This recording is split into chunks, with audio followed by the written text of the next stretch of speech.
Chapter 636. Ling Yunhe deliberately changed the topic to the North Sea. The others weren't stupid. They didn't make things difficult for Moon Shadow Demon Lord, nor did they ask Ling Yunhe. They just watched from the sidelines. After the incident in the Sea of Returning Ruins, although Juyin Sect didn't announce the loss of the Vermilion Bird Bow, it quickly spread throughout Yunzhong. Almost all high-level cultivators knew about it. At that time, Master Taoist Yuanmu and the others guessed that Huayan Temple and Yu Mountain Academy most likely knew about the existence of the sacrificial temple. Moreover, they had been planning for so many years, so the matter was leaked. However, it was meaningless to pursue this matter. The Vermilion Bird Bow was gone, so Juyin Sect didn't say anything.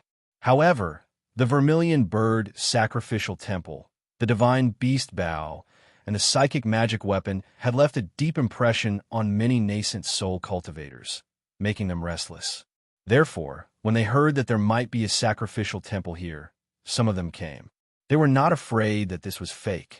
With so many people, no one would be able to set up a trap to catch them all in one fell swoop. And the current situation was that the Moon Shadow Demon Lord was not satisfied and was purposely causing trouble for Ling Yunhe and the others. Junior Marshal Brother Ling, what do you mean? Senior Marshal Brother Yuan frowned and asked slowly. Ling Yunhe stared at him and said softly, Senior Marshal Brother Yuan, let's talk about it when we get back to the sect. Senior Marshal Brother Yuan paused for a moment and finally nodded. Ling Yunhe knew that the sect was very dissatisfied with him for going with them without telling them. Although Mo Tiange caused a big disturbance in Yunzhong, the only people she really offended and suffered was Juyin Sect. After losing the Vermilion Bird Bow, if Master Taoist Yuanmu wasn't calm enough, he would have rushed to the Celestial Pole to fight with them when he learned they were cultivators from Xianqing School in the Celestial Pole. This time, they actually learned from others that Ling Yunhe went with them privately. This was simply a slap in the face. Therefore, Senior Marshal Brother Yuan and the others came without notifying Ling Yunhe. For one thing, they didn't want to let go of this opportunity. For another, they wanted to warn Ling Yunhe not to act recklessly. Ling Yunhe was a smart man. As soon as he saw Senior Marshal Brother Yuan and heard his words, he knew why they came. So he just said they would talk about it when they got back to the sect. This meant he knew what he was doing and didn't forget the sect. Of course, Senior Brother Yuan and the others wouldn't let others laugh at them for nothing. When they heard this, they temporarily let it go. Oomph. The Moon Shadow Demon Lord snorted coldly and said, It's up to you whether you believe it or not. It's up to you whether you want to go or not. He had no intention of explaining it all. He knew that he didn't need to explain it all. As long as these people had this thought in their hearts, it was enough. Moreover, when he released the news, he made it clear that he was here to cause trouble. Just as he finished speaking, Yang Qingji, who was at the very back, strode forward, staring at him as he asked, Elder Yuing, what do you want the Great Prime Devil Art for? Although Yang Qingji was an early-stage nascent soul cultivator, none of the cultivators in Yunzhong dared to treat him as an early-stage nascent soul cultivator. He had the Heavenly Devil Tower, which was the sacred item of the Devil Lord. Even an ordinary mid-stage nascent soul cultivator was defeated by him. Yet, he was able to do it as if it was nothing. The Moon Shadow Demon Master said indifferently, I didn't snatch anything from your Guifang city. I don't have to account to you, do I? Naturally, Elder doesn't have to account to me. Yang Qingji's face was pale and thin, but his momentum became fiercer. Junior is just worried that Senior might have misunderstood something and wasted your efforts. You don't have to worry about that. Under the cloak, the Moon Shadow Demon Master's expression couldn't be seen clearly, but his tone was mocking. Fellow Taoist Ling, Danxia Sect's Nanguatian said with a smile, Where are your companions? If they weren't enemies, Ling Yunhe would have applauded him for asking this question. When they came here, they didn't hide their whereabouts at all, so the cultivators outside Carefree Valley all saw who his companions were. Once they heard what he said, they immediately knew who he was asking about. Nie Wushang and Jing Xingji aside, Mo Tiange and Qin, she were very famous in Yunzhong. During their trip to Returning Ruin Sea, they cheated Juyin Sect, and when they came out, the heavenly tribulation caused the destruction of One Leaf Island. Perhaps the changes in heaven and earth afterward were also related to them. If one were to ask the nascent soul cultivators in Yunzhong who they hated the most, apart from Jiyin's sect, probably no one would say the two of them. However, if one were to ask who they hated the most, they would firmly occupy the top of the list. Apart from robbing Jiyin's sect's things, these two calamities indeed didn't do anything too excessive, but their existence was simply a disaster in Yunzhong. Fine. In any case, everything was irredeemable, and they were disciples of a large sect in the Celestial Pole, so they didn't feel like making a fuss about it. But why did they come to Yunzhong? After robbing Jiyin's sect's Vermilion Bird Bow, did they also want to rob something from Black Tortoise Sacrificial Temple? It was fine if they didn't know, but now that they knew, how could they let go of this possibility? Their current mentality was just like what old Donkey Ma said. How could we let those two juniors take away our Yunzhong's things? In any case, they didn't have to pay to go and take a look. Therefore, Nangua Tian's words were very popular. Everyone wanted to ask Ling Yunhe, whose side are you on? Could it be that you're deliberately befriending them and waiting for an opportunity to take revenge for the Vermilion Bird Bow? Ling Yunhe didn't answer this question. He just nodded at Nangua Tian and said loudly, "Fellow Taoists, no matter why you're here, this carefree valley doesn't belong to my family. I don't have the right to stop you. Please do whatever you want to do." As soon as he finished speaking, someone shouted, "Ling Yunhe, what do you mean by that? Did you really form an alliance with those people in the Celestial Pole to rob Yunzhong's things?"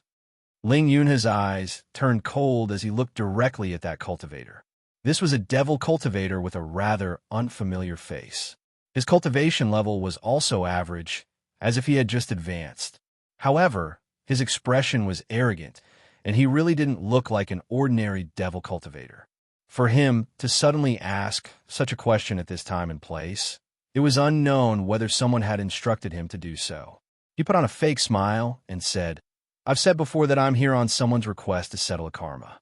All of you are top-notch cultivators in the human world, so I don't need to say anything to know how serious it is to bear karma for no reason.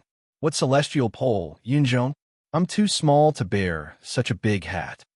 Even so, why didn't you even inform your own sect? You're obviously up to no good." Ling Yunhe raised his eyebrows and asked with a smile, "Your Excellency, may I know your great name?" The devil cultivator's aura weakened when he heard that, but he shouted again, "What do you mean? Are you looking for an opportunity to take revenge?" "Nothing," Ling Yunhe said slowly. "It's just that your Excellency was so enthusiastic that I almost thought you were a descendant of Jiyin's sect who was stranded outside." "Don't talk nonsense," the person said angrily. "Your behavior is strange, so why can't I ask?" "I can ask, but—" Ling Yunhe's expression turned cold. "What's your Excellency's identity? Or why do you have to ask about my Jiyin sect? Are you trying to use this to sow discord?" There were no fools among the nascent soul cultivators. Once he heard Ling Yunhe's words, the devil cultivator shut up. He finally knew that being a sect master was better than him. If he continued talking, he wouldn't gain anything other than losing face. "Everyone," Senior Marshal Brother Yuan stepped forward at the right time. "Outsiders don't need to worry about Juyin's sex matters. No matter what my junior Marshal Brother Ling did, he didn't do anything that violated morality. An ownerless treasure belongs to those who are capable. If you want to fight for it, Junior Marshal Brother Ling didn't stop you. If you want to fight for it, please go ahead. However, if you try to sow discord, don't blame Juyin's sect for being impolite." When he said the last sentence, Senior Marshal Brother Yuan revealed a murderous aura. Even though none of the Jiyin sect cultivators present had a late nascent soul cultivation base, no one dared to belittle his words. For the past tens of thousands of years, Jiyin sect had always been a big shot in Yunzhong. Its strength far surpassed the other sections.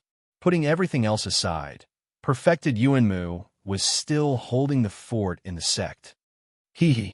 Amidst the silence, old Donkey Ma suddenly laughed softly. His chrysanthemum-like old face scrunched up into a ball as he said in a gentle voice, "Fellow Taoists, what are you waiting for here? The matter of fighting for the treasure naturally depends on your own means."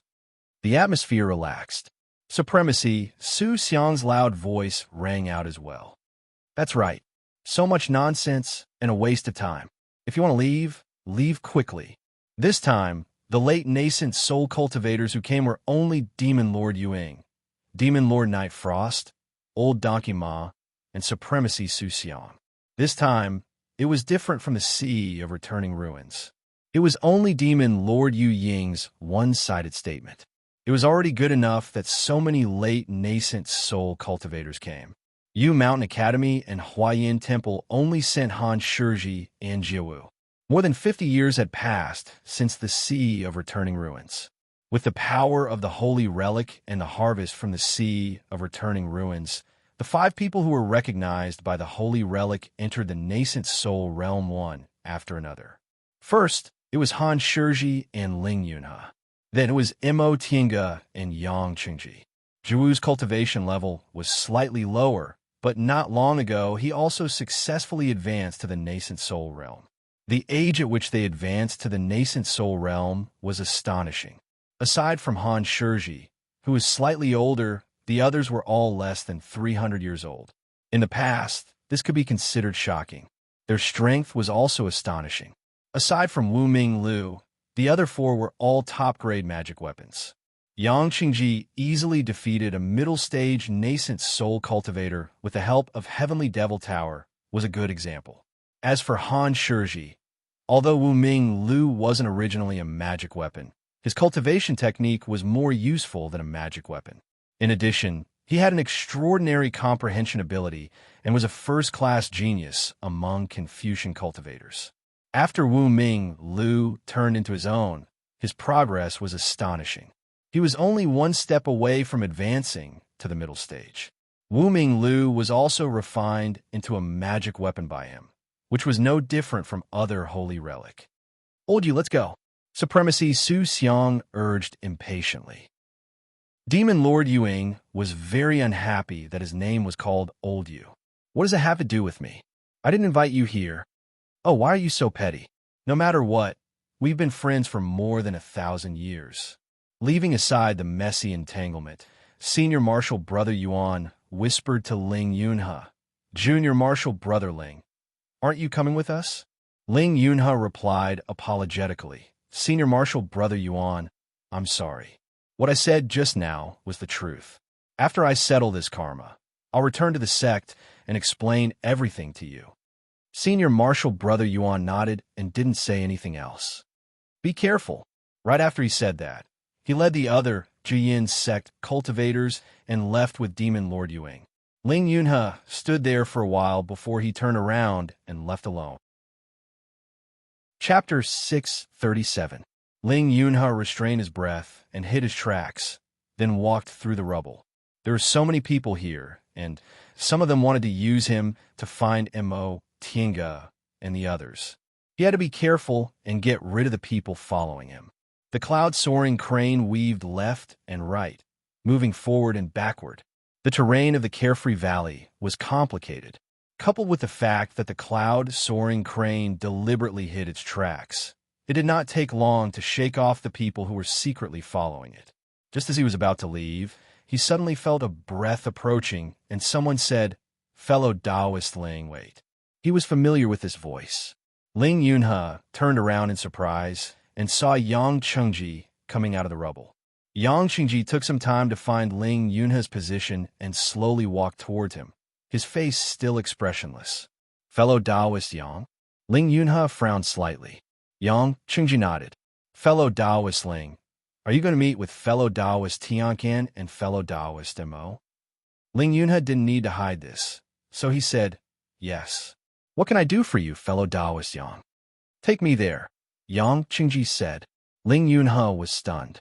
Yang Qingji was with Mo Tiange and the others during the 20 years when the palace was closed in the Returning Ruins Sea. This wasn't a secret. They must have gone through trials and tribulations together, so they must be friends. However, he just took him there without saying goodbye. Fellow Taoist Ling, you can ask them. If they don't agree, I won't force them. Ling Yunhe thought for a moment, then took out a summoning talisman from his robe, said a few words, and sent it. Before long, the summoning talisman came back with their reply. Bring him there. Let's go, he said. They agreed. Before long, Ling Yunhe appeared in front of the four people with Yang Qingji. Compared to before, Yang Qingji didn't look like a devil cultivator at all. His whole body was covered with condensed but well-concealed devil aura. His youthful face was delicate and handsome, but he was pale and thin. People who didn't know him would only think he was a young man who just entered the devil path, not a nascent soul devil cultivator. They greeted each other and introduced Little Feng and Fei Fei. Yang Qingji didn't say any polite words and went straight to the point. It'll be very difficult for you to go back safely. Mo Tiange was stunned and asked, Fellow Taoist Yang, what do you mean? Yang Qingji said nothing and turned to look at Ling Yunhe. Ling Yunhe smiled bitterly and described what had happened earlier. He said, they are hostile to me. Even the Juyin sect does not believe me. On the surface, the Juyin sect had temporarily given up on questioning him. However, the person they had sent out was Senior Brother Yuan. This spoke volumes. This Senior Brother Yuan was a clansman of perfected Yuanmu. Mo Tiange heaved a sigh. Fellow Taoist Ling, I've implicated you. Ling Yunhe shook his head and said calmly, this is my own choice. He did not betray the Juyin sect. It was just that the Juyin sect could not understand him for now. What about you? Fellow Taoist Yang, why are you looking for us? She didn't finish his sentence.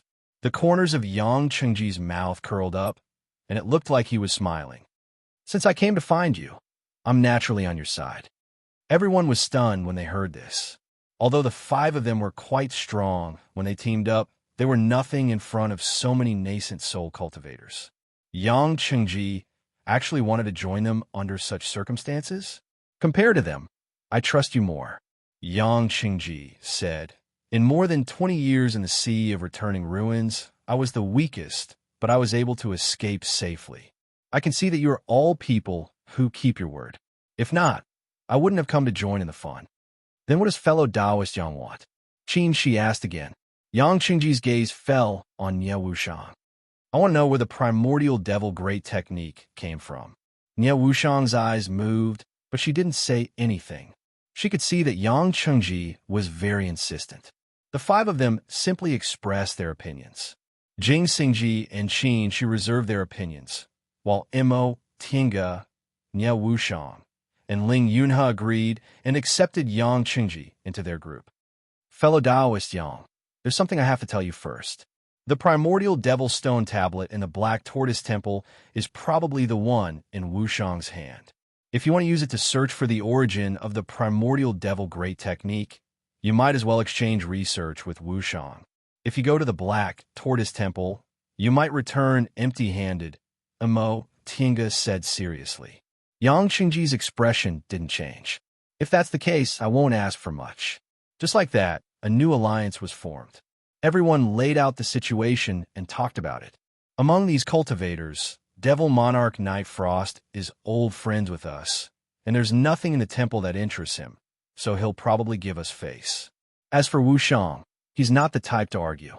Years ago, I killed his junior martial brother, but he can also distinguish right from wrong. These two people basically won't become enemies.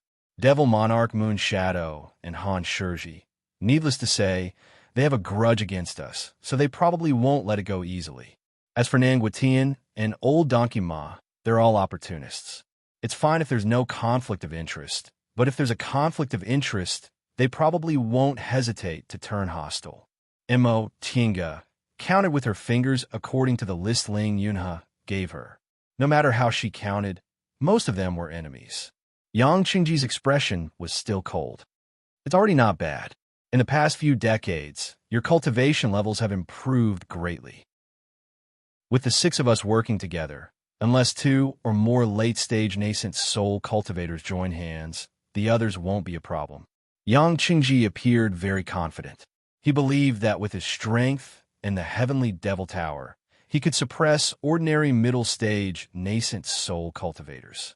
He knew the strength of Mo Tiange, Qin Shi, and Jing Xingji. Back then, when Qin Shi and Jing Xingji joined hands, they could fight against late-stage nascent soul cultivators, let alone now, that Jing Xingji and Mo Tiange had advanced to the middle stage.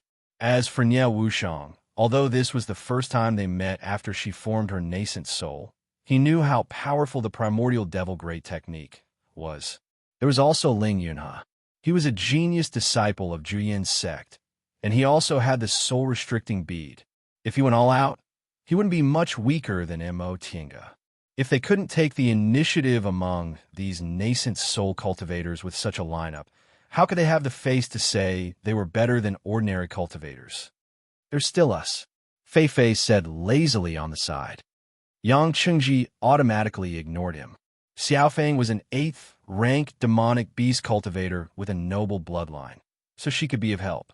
Fei Fei hadn't even passed the transformation tribulation.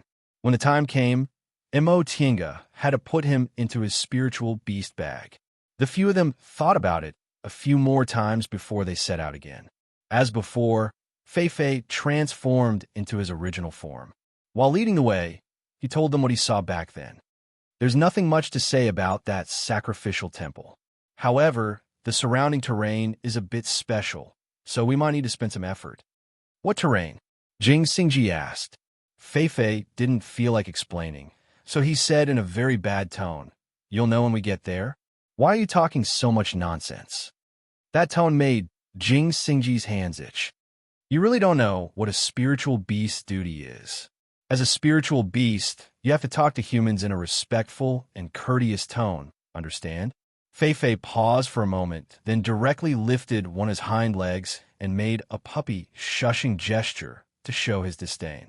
Upon seeing that, Jing Xingji shouted, "You're acting like a hooligan? As a spiritual beast, you're actually acting like a hooligan toward humans?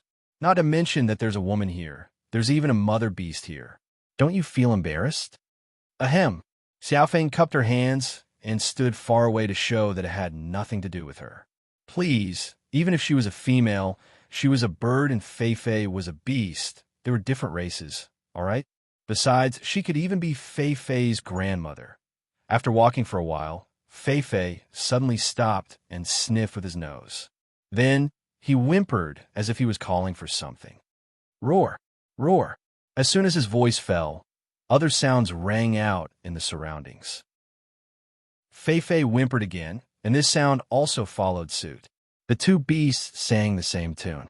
Before long, the other side finally let down their guard. A huge figure drilled out of the stone forest step by step. This figure was terrifyingly huge. In front of it, the 6 of them were like little ants that could only raise their heads to look up.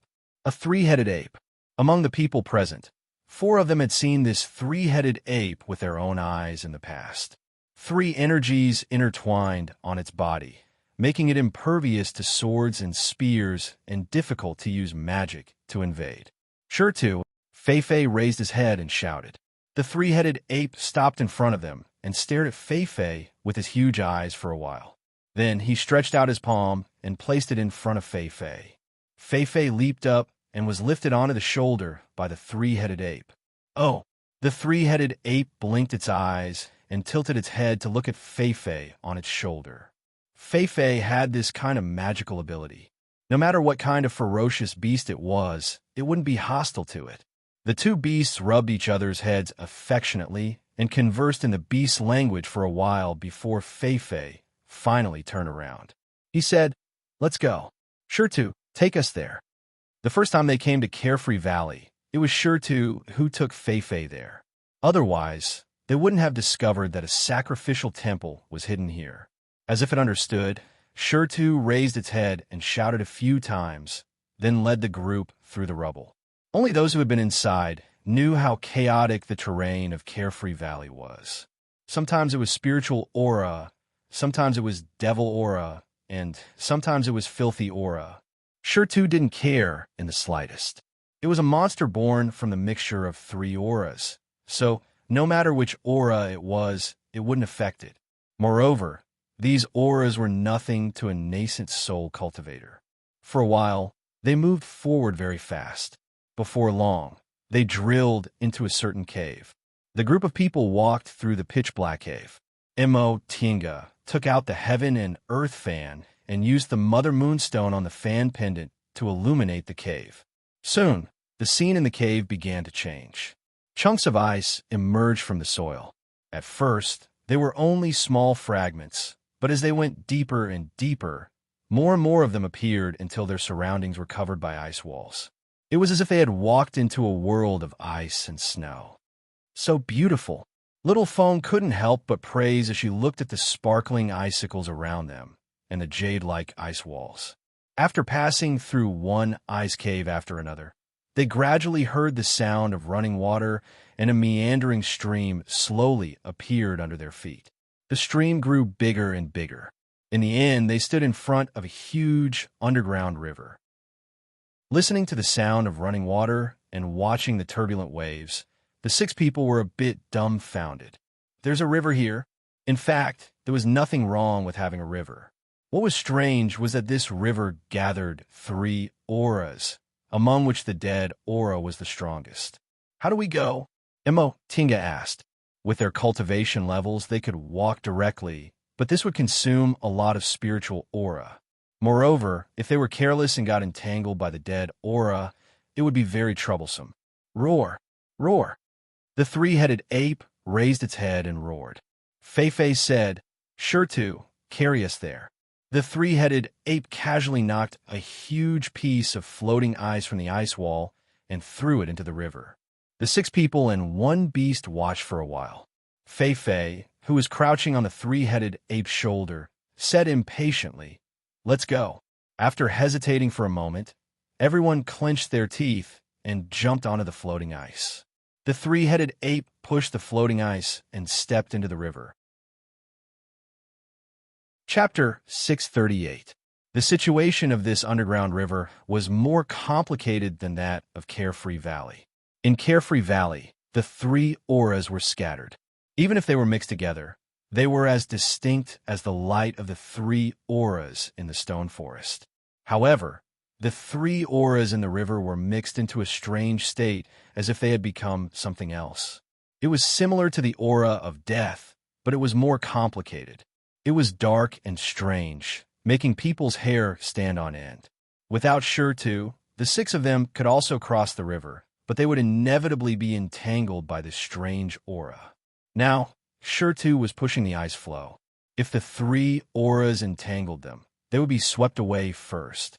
The 6 of them and 1 beast moved forward steadily. This river was wide and deep. From time to time, chilly wind blew in, making people's hair stand on end. Sure-To stepped on the water, making splashing sounds as he pushed the ice flow, sending them to the other side of the river. Before long, the ice flow reached the other side, and they came down from it. Sure-To also waded into the water and climbed ashore. His height and physique made him fearless of the strangeness of this place. The group moved forward again. After crossing the underground river, the ground was full of puddles of black water.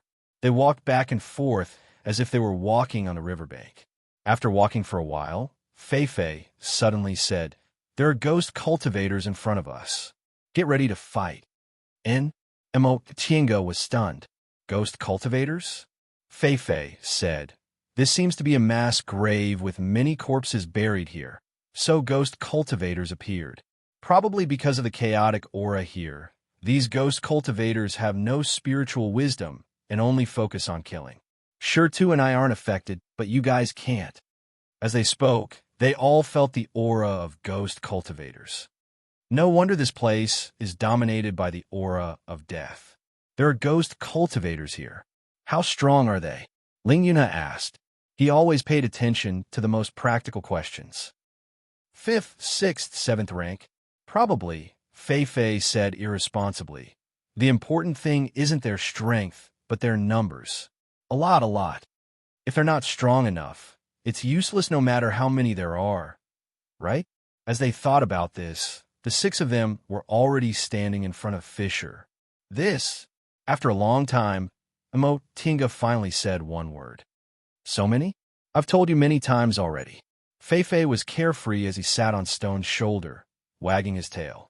The sight of this made everyone's teeth itch.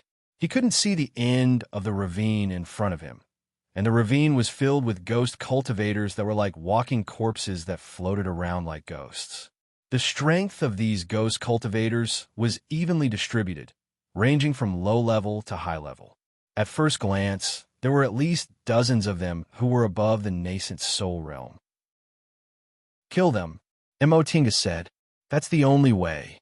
As soon as she finished speaking, a red sword light darted out of his sleeve and instantly turned into a red light that enveloped him. Soon after, the red light flashed towards the other side of the river with lightning speed.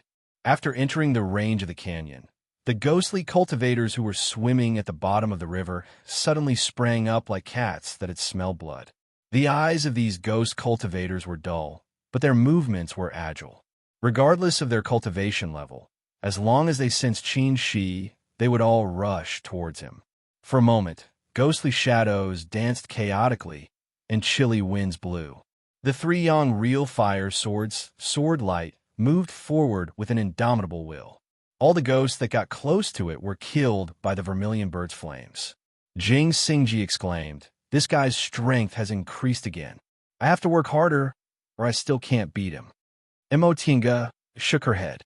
"Fellow Taoist Jing, you'd better think of a more practical goal."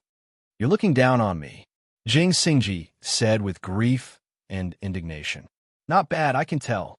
Emotinga smiled and waved her sleeves, turning into a white light and rushing towards the other side of the river. Her appearance made the ghost cultivators in the ravine chaotic. Some of them sensed her breath and changed their direction to float towards her. Some of them still stuck to Qin Shi, and some of them drifted left and right as if they didn't know what to do. Facing the ghost cultivators blocking her way, the sword appeared in front of Emotinga. However, this sword was simple and unadorned, and its breath was gentle. It was the Fuxing sword. She pointed her finger, and a golden thunderbolt darted out and quickly wrapped around the Fuxing sword. With a crackling sound, the golden thunderbolt was immediately absorbed by the Fuxing sword.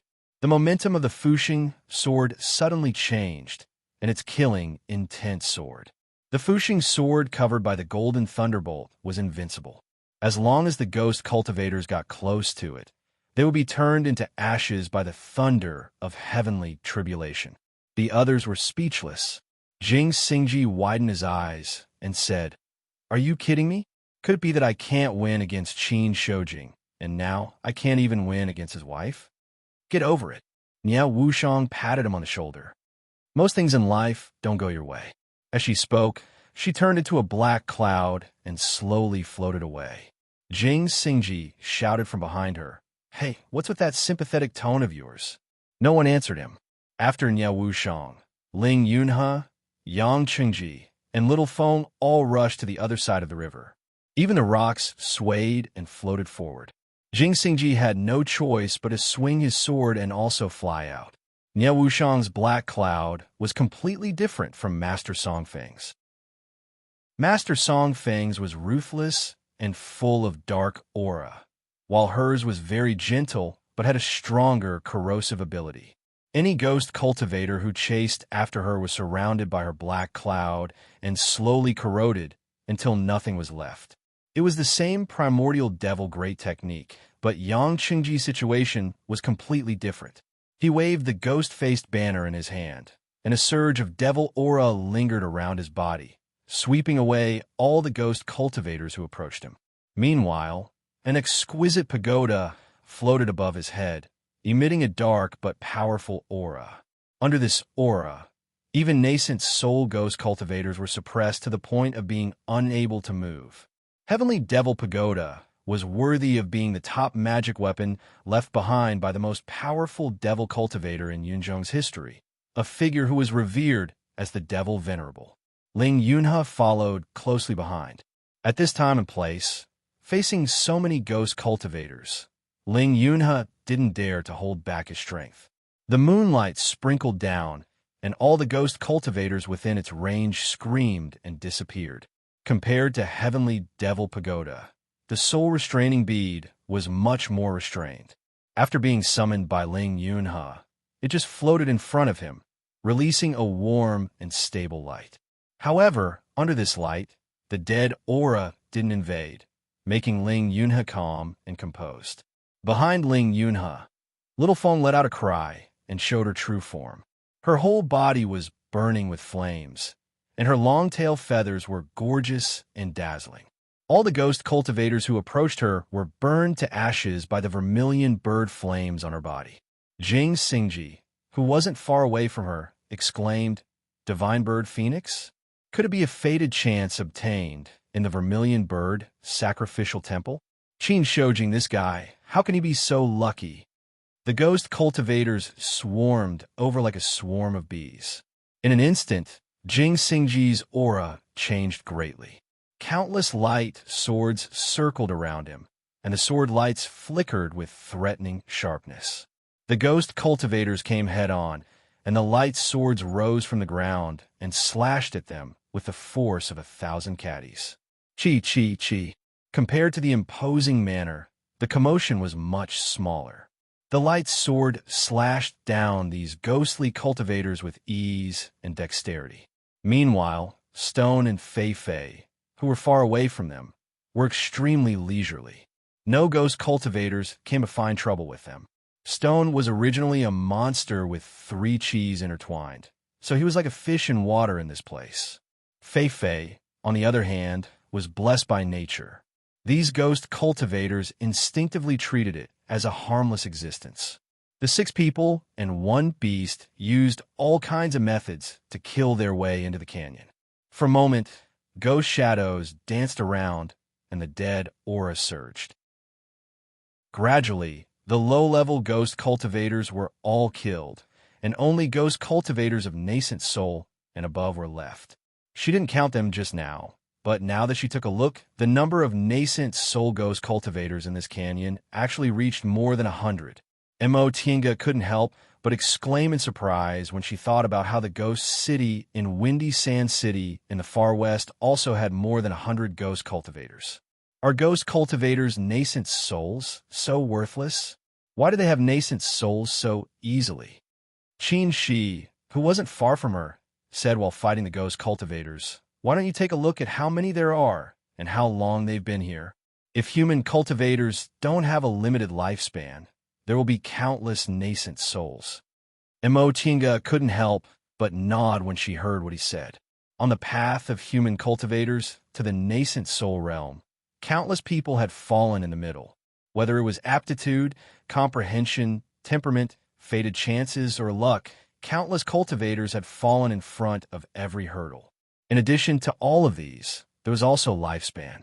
Ghost cultivators and monster cultivators could use several times the time of human cultivators to make up for their shortcomings. But human cultivators had to be confined by their short lifespan. In other words, where there was gain, there was loss. Human cultivators had wisdom that monster cultivators couldn't reach and bodies that ghost cultivators couldn't compare to, so it was difficult for them to break through the shackles of their lifespan. Although heaven favored human beings, it still maintained a balance within a certain limit. Moreover, for some reason, these ghost cultivators in front of them didn't retain their consciousness. Instead, they became corpse-like existences, which couldn't be compared to human cultivators at all. Their group had magic weapons and secret techniques, so each of them could fight against a group of people alone. Their path was blocked, and everyone was caught in a fight.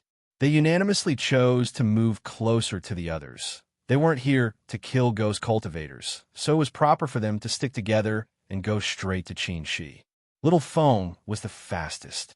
As Qin Shi's spiritual beast, her first priority was to get close to Qin Shi. Therefore, she took advantage of the time when the others were killing ghost cultivators and borrowed their fame to reach Qin Shi's side without much effort. "Master, come up," said Little Feng. Qin Shi had just killed 2 ghost cultivators, so he jumped onto Little Feng's back without much hesitation. Although he had strength to spare, flying in the air like this would waste a lot of spiritual aura to resist the attack of the dead aura. Little Feng was a bird, so flying was her instinct. It was much easier for her to carry him on her back. On Little Feng's back, Qin Shi's sword formation was activated again, forming a Red Sea.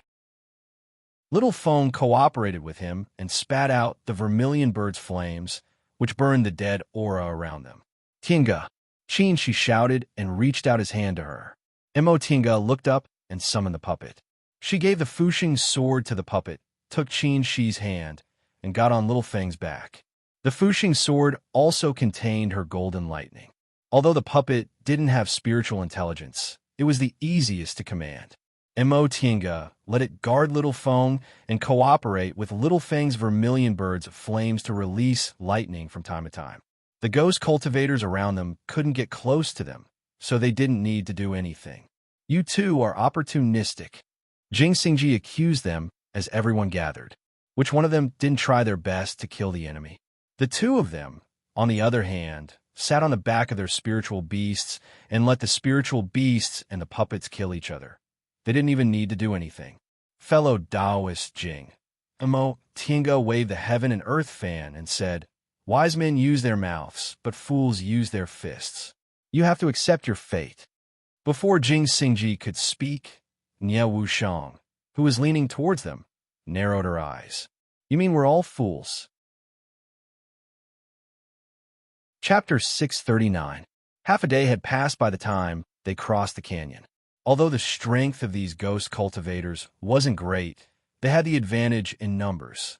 10 or so ghost cultivators surrounded one, and even if they couldn't defeat the ghost cultivator, they would exhaust the ghost cultivator to death. Moreover, the surrounding was filled with dead aura, so they had to split their attention to resist it. Finally, everyone gathered together and crossed the canyon in one go. Then they rested on the spot. "Fei Fei, there's nothing behind us, right?" Fei Fei answered while combing the hair on Stone's head. "It seems. We don't have to fight anymore. It's just a bit hard to walk. Complicated terrain? Nothing could be discussed if they didn't have to fight, so they didn't take it seriously." After resting for half a day, everyone recovered their spiritual aura and continued on their journey. Before long, they saw what Fei Fei said was a bit hard to walk. It was a huge karst cave, the top of which couldn't be seen. They entered the cave, made many turns, and went deep into the ground. Looking at the situation of this karst cave, it was as high as a small mountain. The problem with this karst cave wasn't its height, but the black water droplets that dripped or floated in the cave. These water droplets contained a strong aura similar to that of the underground river, but their corrosive intent was far stronger. "What's this?" Mo Tinga asked. Fei Fei spread her hands to show she didn't know. "Anyway, we can't touch it." Qin, she separated a strand of sword light and touched a mass of black water. In an instant, with a chi sound, the sword light and the black water collided with each other. The black water dissipated, but the sword light wavered for a while before stabilizing. "It's that powerful." Mo Tinga was taken aback. Qin Shi's sword light contained the vermilion bird's breath. The destructive and evil-suppressing intent within it was the nemesis of ghosts and devils. Yet it was actually corroded by this ordinary black water. Ling Yunhe frowned. With a stroke of his finger, a piece of moonlight flew out of his sleeve and hit a floating drop of black water. This time, there wasn't even sound. The moonlight and the drop of water disappeared at the same time. Jing Xingji didn't believe it, so he also drew his sword and slashed at a drop of black water. The black water was cut, but a trace of black aura remained on his sword. Jing Xingji's natal sword had long been refined into his sword-nascent soul. However, he was a sword cultivator, after all, so he had to look cool. From venerable sword cultivator to Gujian sect's new disciples, all of them liked to carry a sword on their back outside. Jing Xingji was no exception. The sword on his back was the original body of the still water sword. At this time, it was corroded by the black water, and even his sword chi had become impure. He felt great regret and hurriedly forced the black chi out. Nia Wushang also made her move to test the water. Her black cloud lightly propped up the water, allowing the black water to drip on it and then drip down again. You're all right?" Mo Tinga was astonished. Nia Wushang said, "You don't remember? When I entered the Carefree Valley, I was also contaminated by the aura of death, but it was later swallowed by the aura of primordial devil. Perhaps it's from the same source, so the aura of death doesn't have a strong corrosive effect on me. She called the black cloud back and pushed it in front of her. Look, there were still traces left on the black clouds, but compared to them, they were much fainter. What about fellow Taoist Yang? Emotinga turned towards Yang Qingji. You also cultivate the primordial devil art, so presumably you're the same, right? Yang Qingji also made his move to give it a try. Sure enough, although he couldn't compare to Nie Wuxiang, the black water's corrosive effect on him was also greatly reduced. Since you can maintain your strength, the matter of guarding will be left to you. Both Nie Wuxiang and Yang Qingji nodded in agreement. At present, it seemed that this part of the road might be more dangerous than the Ghost Cultivator's Canyon. These black water droplets either drifted or dripped down, and it was impossible to guard against them. If there was an accident, they might accidentally get contaminated by it. Let's go. Let's try it first. After waiting for so long, Fei Fei was a little impatient. Stone also barked twice. Then he lifted Fei Fei down and held her in his palm. Using his body to block the surrounding black water, he stepped into the cave. Emotinga shook her head and also followed them in. There were water stains everywhere on the ground, and there were water droplets flying everywhere. It was more than just a bit difficult, as Fei Fei said. They didn't need to fight on this part of the road, but it was more exhausting. Emotinga used the art of primordial singular energy, as well as that immortal robe, and carefully walked through it. These black water droplets didn't have any pattern at all. In this karst cave, they simply did whatever they wanted. They were either like ordinary water droplets, dripping from the top. They gathered into a pool on the ground and consciously expanded and shrank. They simply shuttled around the karst cave like naughty children, or they collided, merged, and separated in the air. Emotinga was almost amazed. These water droplets seemed to have a life of their own. Some were cheerful, some were calm, some were fanatical, and some were melancholic. They formed their own world. If one looked at them carefully, they seemed to be integrated into their world, following their joys, sorrows, and joys. Emotinga felt a chill in her chest and suddenly woke up. She looked around and saw that the others were more or less immersed in it. Only Nie Wuxiang and Yang Qingji were a bit clear-headed. "Be careful," she shouted. "There's something strange here." Everyone's spirits were instantly shaken as if they had just woken up from a dream. Lingyun was shocked. What the hell is this? He was afraid the soul-restraining bead would be contaminated by the black water and corroded, so he put it away. But because he didn't have the soul-restraining bead to suppress his primordial spirit, these water droplets took advantage of his weakness and entered his primordial spirit. No one could answer this question. Fei Fei and Shurtu didn't have to worry at all and had long disappeared. The 6 people and 1 beast roused their spirits and each used their unique skills. They all knew that even if they were corroded by the black water, they couldn't let their minds be bewitched. Once they lost their minds, it was the same as handing over their lives. Lingyun took out the soul-restraining bead and said, "Come closer." The soul-restraining bead has the effect of calming one's mind. Upon hearing that, the others all moved closer to Lingyun. The soul-restraining bead floated in the air. Under Lingyun's control, it shone brightly illuminating everything within a radius of several hundred feet. With the soul-restraining bead suppressing them, their spirits were shaken. The 6 people moved forward slowly. They had to prevent their minds from being bewitched and also guard against the black water's corrosion. So they walked extremely slowly. When they walked several hundred feet, the water droplets behind them suddenly merged drop by drop at an extremely fast speed, gathering into a large pool of black water on the ground. The black water walked along a strange curve, drawing a head, a body, and hands and feet on the ground. When the humanoid figure was finished, it suddenly struggled, broke free from the ground's restraint, and stood up. This black person formed by the black water seemed to be wearing a tight black skin. He had no hair, no facial features, no nails, and no hair. He only had pitch black skin that flowed like water. He twisted his arms and legs, then adjusted his direction and walked toward the people in front of him, not making a sound as he walked. These people were very careful, but his speed was too fast. In just a flash, he had already attacked them. "Watch out!" Niao Wushang shouted. A black cloud was waved out, blocking the black person's attack. Seeing this thing, the others sucked in a mouthful of cold air. They only felt that this black water seemed to have a life, but they didn't expect it to really have a life.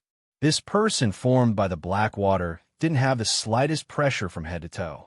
It only had the black water's own destructive and filthy aura. If it wasn't for the fact that Niao Wushang's strength hadn't dropped too much, they probably wouldn't have sensed this attack at all. In an instant, everyone took out their magic weapons. "Step back," Niao Wushang shouted. "Let me and fellow Taoist Yang handle it." This black water's corrosive effect on them was too strong. If they got close, they'd be splashed by a few drops, and their strength would also drop. This wasn't something that could be recovered by resting for a day or two.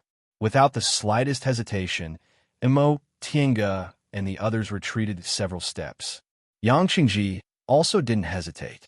He waved his ghost face banner, and primordial devil aura quickly swept towards the black person. "Let's go," Qin, she said. "This place is disadvantageous to us. Staying here will only drag them down." The 4 people and 1 beast moved forward quickly, using all kinds of methods without hesitation. As long as they didn't corrode themselves and their natal magic weapons, they didn't care about other magic weapons. Destroying treasures was always better than destroying people. On this side, although the person formed by the black water had a bit of spiritual intelligence, it was far inferior to a human being. After being repeatedly swept by Yang Chengji's ghost face banner, it immediately became flustered. Upon seeing this, Niao Wushang raised her fist, gathered primordial devil aura, and threw a punch. She was a martial cultivator, so her punch was full of power. With a single punch, the black person shattered, but it still turned into countless black water droplets and scattered in all directions. She and Yang Qingji stood for a while. The water droplets around them were still floating around, but all of a sudden, a figure finished gathering behind her and stood up. "Behind you," Yang Qingji shouted. With a wave of his ghost face banner, a streak of primordial devil aura shot towards the black person. Niao Wushang turned around and threw another punch, shattering the black person. "This won't do. We can't kill it," Yang Qingji said with furrowed brows. "Let's go." Niao Wushang nodded. Without hesitation, she followed behind him and ran forward. Not long after, they saw Imo, Tiange, and the others who had left earlier. They were surrounded by 3 to 5 black people. The 4 people and 1 beast were resisting while running away. "Cut them off," Yang Qingji said. With a wave of his ghost face banner, a black person was quickly knocked down by him. Niao Wushang nodded and shouted, "You guys go." The 4 people and 1 beast didn't stand on ceremony. After dealing with 2 black people, they left the rest to Imo, Tiange, and the others and quickly left. When they ran out of sight, Niao Wushang smashed a black person with a punch and said, "Thank you." Yang Chengji's gaze changed. "Thank me for what?" "Thank you for being willing to trust them." Niao Wushang looked at him and smiled. "Originally, we wouldn't have said anything if you went first." Yang Qingji took advantage of the moment he was facing the enemy to turn around. His pale face looked a bit unnatural, but his voice was cold and hard. "You're not the only one who might have friends." Niao Wushang was stunned. In the next second, the corners of her mouth curved up, and her voice also carried a bit of joy. "I talk too much. Sorry." The 2 of them no longer said anything. After dealing with these black people, they once again chased after the others. When they arrived, they still saw the same scene. They were surrounded by several black people, and their numbers were increasing. Everyone felt a bit powerless. They felt like they were punching cotton. These black people turned into water droplets with a single hit, and the water droplets turned into human beings after a while. As for them, they had cultivation levels and magic weapons, but because they were afraid of being corroded, they couldn't attack with all their strength. They could only run like this while Niao Wushang and Yang Chengji brought up the rear. Roar! Roar! A sound came from afar. Stone silhouettes slowly approached. Seeing that they were fighting with the black people, it was very surprised. Soon after, it stepped forward, pushed, and threw a black person, smashing him into water droplets. It then pushed and threw them again. In a few breaths' time, all the black people were wiped out. The 6 people and 1 beast were a bit dumbfounded. This. They were a group of nascent soul cultivators who were known as geniuses, as well as a divine beast with a noble bloodline, but they actually couldn't compare to demonic beasts that hadn't taken human form. Chapter 640. Led by Stone, they soon left the Kar's cave. Everyone heaved a sigh of relief when they saw the familiar boulders on the ground. There won't be any more problems, right? Tinga said, but she didn't move. I don't think so. Fei felt a little guilty. He was protected by Stone, so he didn't see the black water taking shape when he passed through the Kar's cave, so he thought there wouldn't be a fight. In the end, they were almost trapped inside, so he didn't have much confidence to say that. Tinga didn't know what he was thinking, but she still cautiously released the puppet and went to test it. With a stiff expression, the puppet carried the Fuxing sword and walked step by step into the passage of the sacrificial temple. After walking for 300 to 500 feet, there was no movement. Everyone was finally relieved. Compared to other sacrificial temples, Black Tortoise's breath was much more restrained. Apart from the temple's heavy and simple style, it only vaguely revealed a sense of peace and vastness. Black Tortoise, water attribute, composition, born of extreme controlled all living things. Its body was a combination of a turtle and a snake, symbolizing continuous good fortune. Compared to the other 4 spirits, Azure Dragon symbolized tolerance and vitality.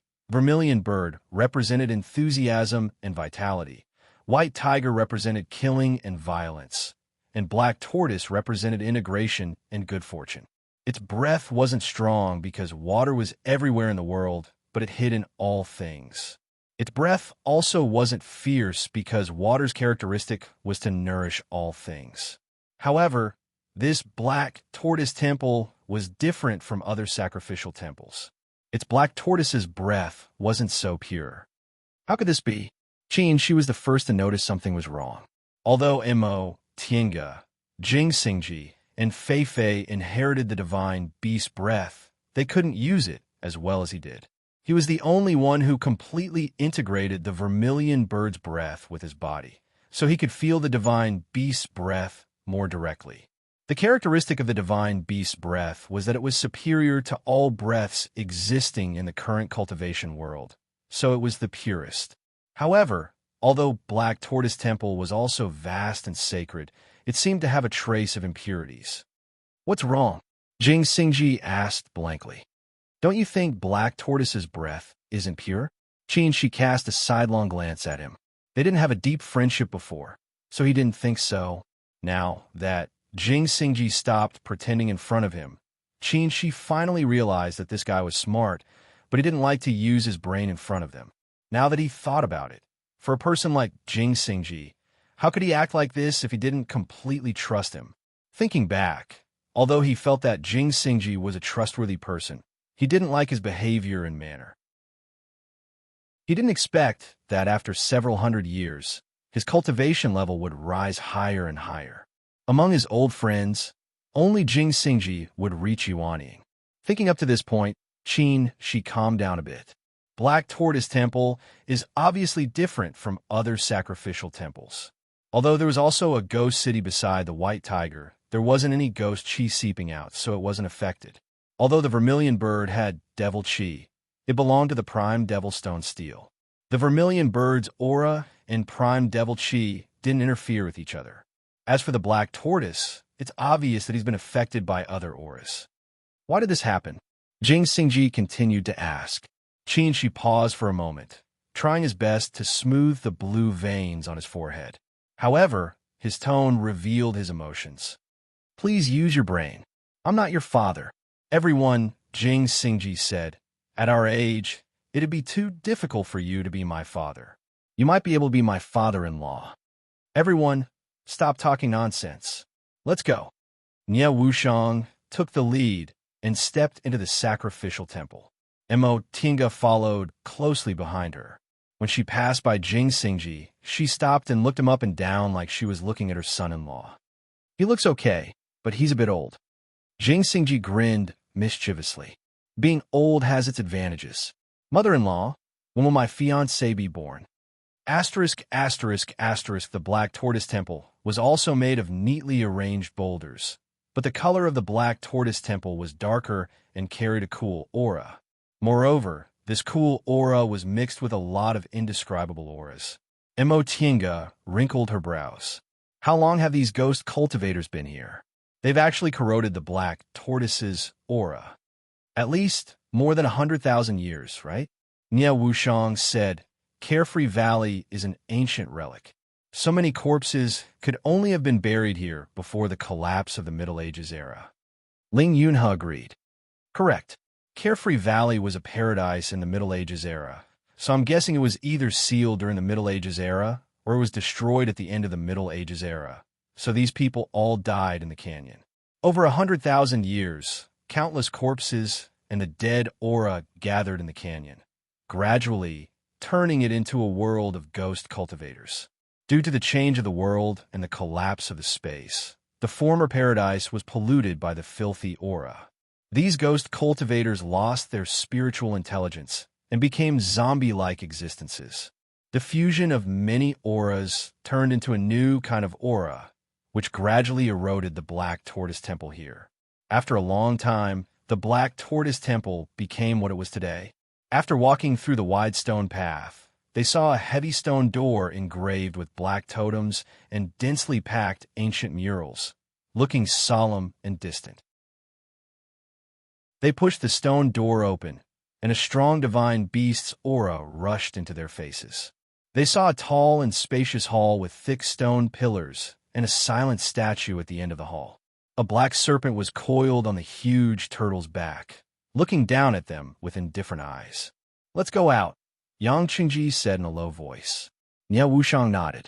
The divine beast's aura here is too strong. We'd better avoid it.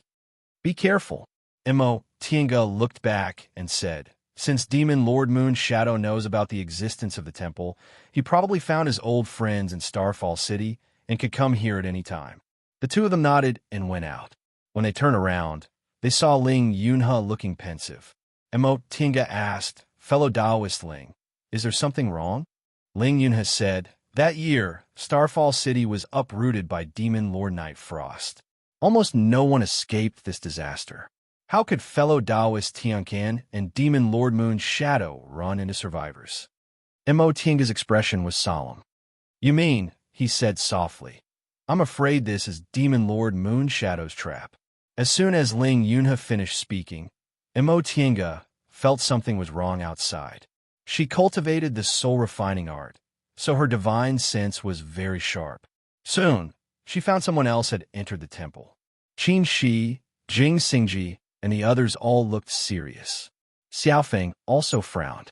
They knew Ling Yunhe's guess was probably right. They had Shurtu with them, but it was already so difficult for them to reach this place. Now, someone else had come in such a short time. It was obvious they had been prepared for a long time. Let's get our things first and meet up with fellow Taoist Nye and fellow Taoist Yang. Qin, she said. Everyone nodded.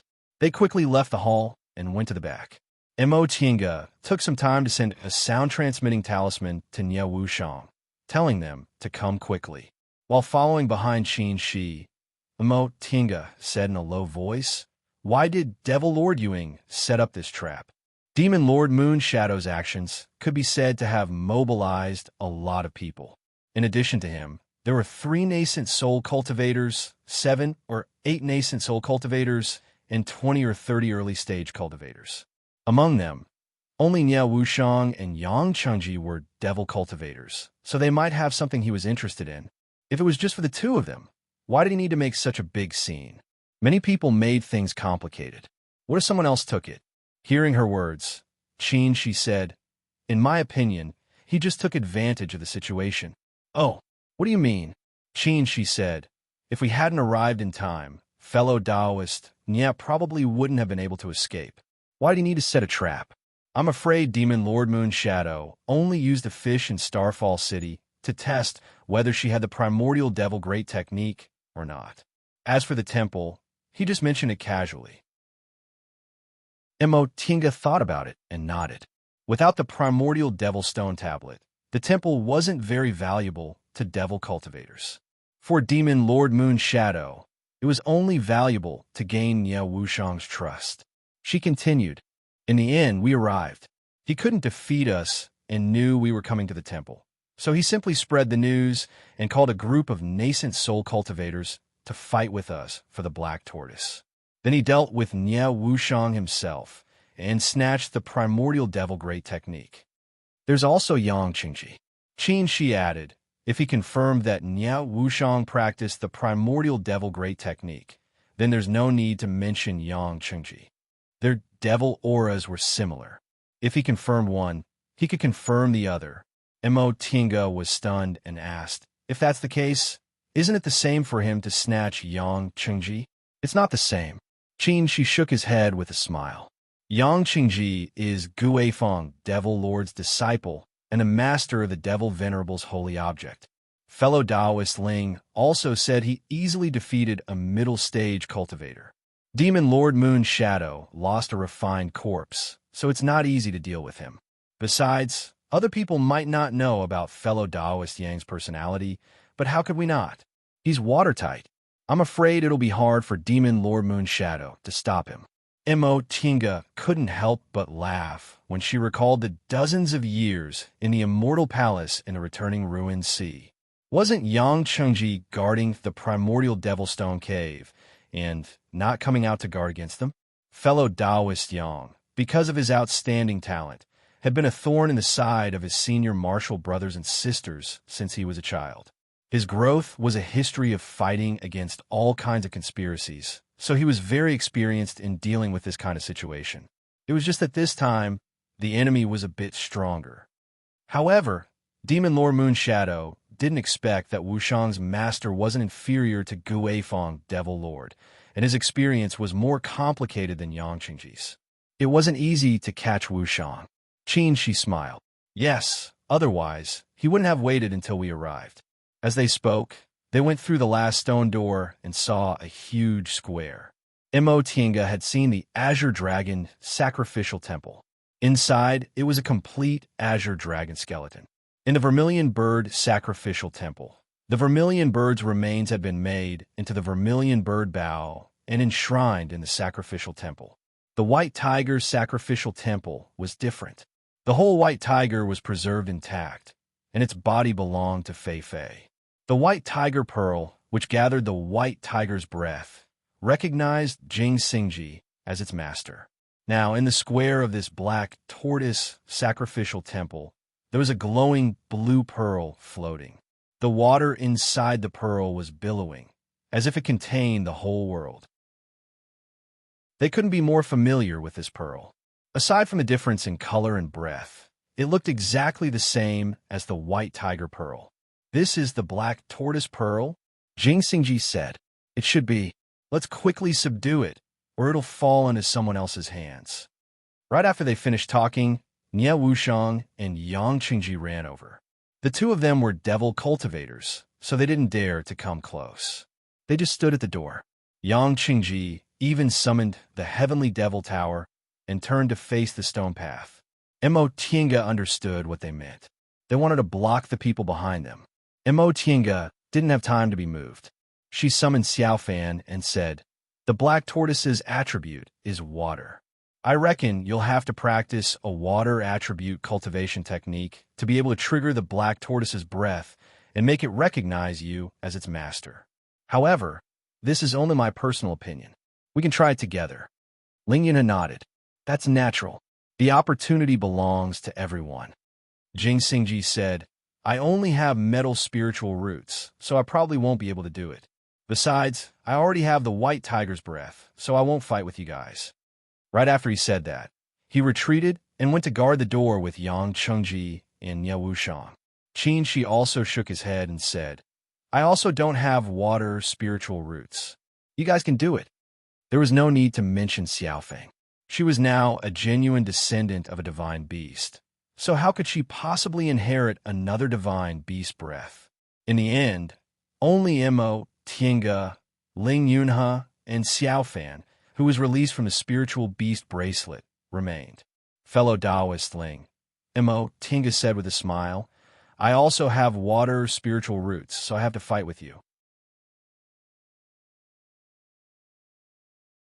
Chapter 641. Yang Chengji guarded the main entrance. Nie Wuxiang stood silently on the side, and Jing Xingji and Qin, she were a little further inside. The four of them stood in the most suitable positions, unsheathed their swords, and took out their magic weapons, ready to fight. With such a formation, even great cultivators in the late nascent soul stage couldn't easily enter. Imo, Tiange, Ling Yunhe, and Xiaofan surrounded the black tortoise pearl, guarding little Feng and the puppet not far away, and Stone hiding far away with Fei on its back. Fei was only at the 7th rank, and Stone hadn't transformed, so they'd better not get involved in this situation. Master! The water breath of the black tortoise pearl attracted Xiaofan. It looked at the black tortoise pearl, drooling. Can this be eaten? Imo Tiange raised her eyebrows. Do you want to eat it? Xiaofan drooled. It looks delicious. Imo Tiange smiled. Xiaofan was a sea dragon, but different from the azure dragon of the wood attribute. It was a spirit beast of the water attribute, so the breath of the black tortoise was very attractive to it. Fellow Taoist Ling, let's do it quickly, Imo Tiange said. Ling Yunhe took a step back. Fellow Taoist Imo, please go first. Imo Tiange didn't know whether he did this because he was grateful or for other reasons, but she didn't like to refuse, so she nodded and said, then I won't be polite. Then she operated the art of origin and grabbed the black tortoise pearl. The black tortoise pearl was successfully caught in Imo Tiange's hand and suddenly shone. Imo Tiange only felt a little dizzy. In an instant, she felt that countless things flowed through her mind, as if she had experienced time since ancient times, and she was drowned by the overwhelming water spiritual aura. After a long time, she suddenly woke up and looked down. The breath of the black tortoise wrapped around her whole arm. At this moment, it stopped, and the black tortoise pearl flew out of her hand uncontrollably, still floating in the air. Imo Tiange felt it was a pity. She had never practiced a water attribute cultivation technique and only had the art of the origin, so she couldn't make it recognize her as its master and could only borrow the breath of the black tortoise. It's coming. At the other end of the stone path, a figure appeared. Yang Qingji shouted in a low voice and pointed at the space between his eyebrows. The heavenly devil tower started to spin above his head, and the devil aura in the surroundings all rushed towards the heavenly devil tower. Even Nie Wuxiang was somewhat unable to control her own devil aura. Only after seeing this did they understand why Yang Qingji was able to easily defeat that mid-stage demonic cultivator. The heavenly demon tower could control the surrounding demonic qi, and any demonic cultivator would be affected. The person who came was Demon Lord Yuang. Accompanying him was Old Donkey Ma, the loose cultivator from Yunzhou. Demon Lord Moonshadow was at the front, and Old Donkey Ma was riding his donkey upside down, following closely behind. His old face was still smiling like a chrysanthemum flower. Accompanied by the ding-ling-ling sounds, he slowly walked over. When the bell rang in their ears, everyone's mind was in a mess. They hurriedly guarded their minds. The Moon Shadow Demon Lord had just neared when he heard Yang Qingji shout. The heavenly demon tower suddenly attacked the Moon Shadow Demon Lord. After that, Jing Xingji, thousands of sword lights, like a broken silver bottle, suddenly pierced out. Demon Lord Moon Shadow didn't slow down at all. He clenched his hands, and the demonic qi spread. The refined corpse rushed forward. There's no time. Imo Tiange turned her head and said, Fellow Taoist Ling, if you don't mind, my spiritual beast will try with you. What do you think? Ling Yunhe nodded. Okay. Just now, when Imo Tiange easily grabbed the black tortoise pearl, his heart skipped a beat. He thought he missed the fated chance again, and he secretly regretted it. It wasn't until the black tortoise pearl automatically broke free that he heaved a sigh of relief. He secretly smiled bitterly. At first, he thought Tinga didn't cultivate a water element technique, and he cultivated the Ice Palace's set guarding technique, the ice and fire technique, so his chances of getting the Black Tortoise Pearl to recognize him as its master were much higher. That was why he generously gave the opportunity to Tinga. After this, he felt it was better not to pretend to be generous in the future. Xiaofan, Tinga patted Xiaofan's head. If you want to eat it, then eat it. However, you have to compete with fellow Taoist Ling to see who the Black Tortoise Pearl recognizes as its master. Oh, Xiaofan nodded obediently and happily rushed towards the Black Tortoise Pearl. Tinga said, "Fellow Taoist Ling, please." Ling Yunhe didn't stand on ceremony. He waved his sleeve, and countless moonlight fragments on it turned into clear light. Then, half of his body was covered in flames, and the other half was wrapped in mysterious ice. He reached out to the Black Tortoise Pearl. This was Tinga's first time seeing the ice and fire technique in full display. Thinking back to the Vermilion Bird Sacrificial Temple, it was completely different from today. Presumably, Ling Yunhe's ice and fire technique hadn't reached the advanced level at that time. If the Sea of Returning Ruins appeared today, Ling Yunhe would have formed his nascent soul, and it would be hard to say who the Vermilion Bird Bow would belong to. Thinking of this, Tinga felt a bit lucky. Fortunately, they caught up in time and got a spiritual communicating magic weapon for free. The Black Tortoise Pearl stopped between Xiaofan and Ling Yunhe.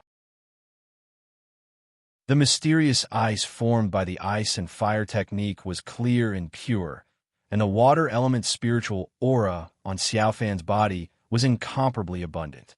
Under the influence of these two, the Black Tortoise Pearl suddenly burst into brilliance. Xiaofan and Ling Yunhe were fighting for the Black Tortoise Pearl at the entrance. Yang Qingji and Jing Xingji joined hands. The Heavenly Devil Tower suppressed Yuing Devil Master. The ghost-faced banner repelled the refined corpses, and thousands of sword lights pressed down like snow. Yuing Devil Master couldn't move an inch forward for a while. After being repelled, Yuing Devil Master's eyes flashed. He said, "Fellow Taoist Ma, the divine beast object is about to be taken away by them. Are you still going to stand by and watch?" Old Donkey Ma, who was behind him, didn't answer. He just chuckled and patted the donkey he was riding.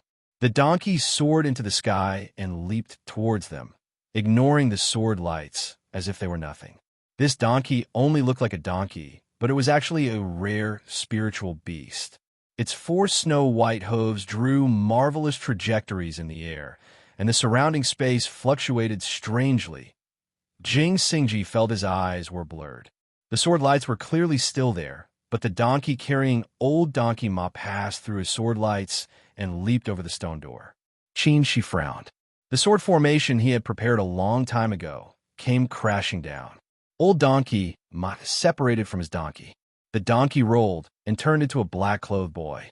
The black-clothed boy ignored she, and threw a string of bells at Niao Wushang. "We haven't seen each other for many years. Fellow Taoist Qin's cultivation has improved again," Old Donkey Ma said with a smile. "The new generation really surpasses the old. I didn't expect the younger generation to be so outstanding. Old guys like us will soon have nowhere to go." Although he said that, Old Donkey Ma's movements weren't slow. He gently waved his whip, and countless wind blades appeared out of thin air, easily blocking Qin's sword formation. Late nascent soul cultivators were indeed extraordinary. A thought flashed through Qin's mind. With a wave of his sleeve, the vermilion bird's flames gushed out continuously and once again formed a sword formation. "We haven't seen each other for many years. Senior, you're still as elegant as ever. How could we juniors dare to compare with you?" She asked himself honestly.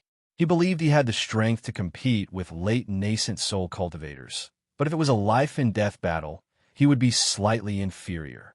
The higher one's cultivation level was, the harder it was to kill an enemy with a higher cultivation level. Early nascent soul cultivators might be fake, but late nascent soul cultivators were all genuine top cultivators in the human realm. Whether it was their means or temperament, they were all first class.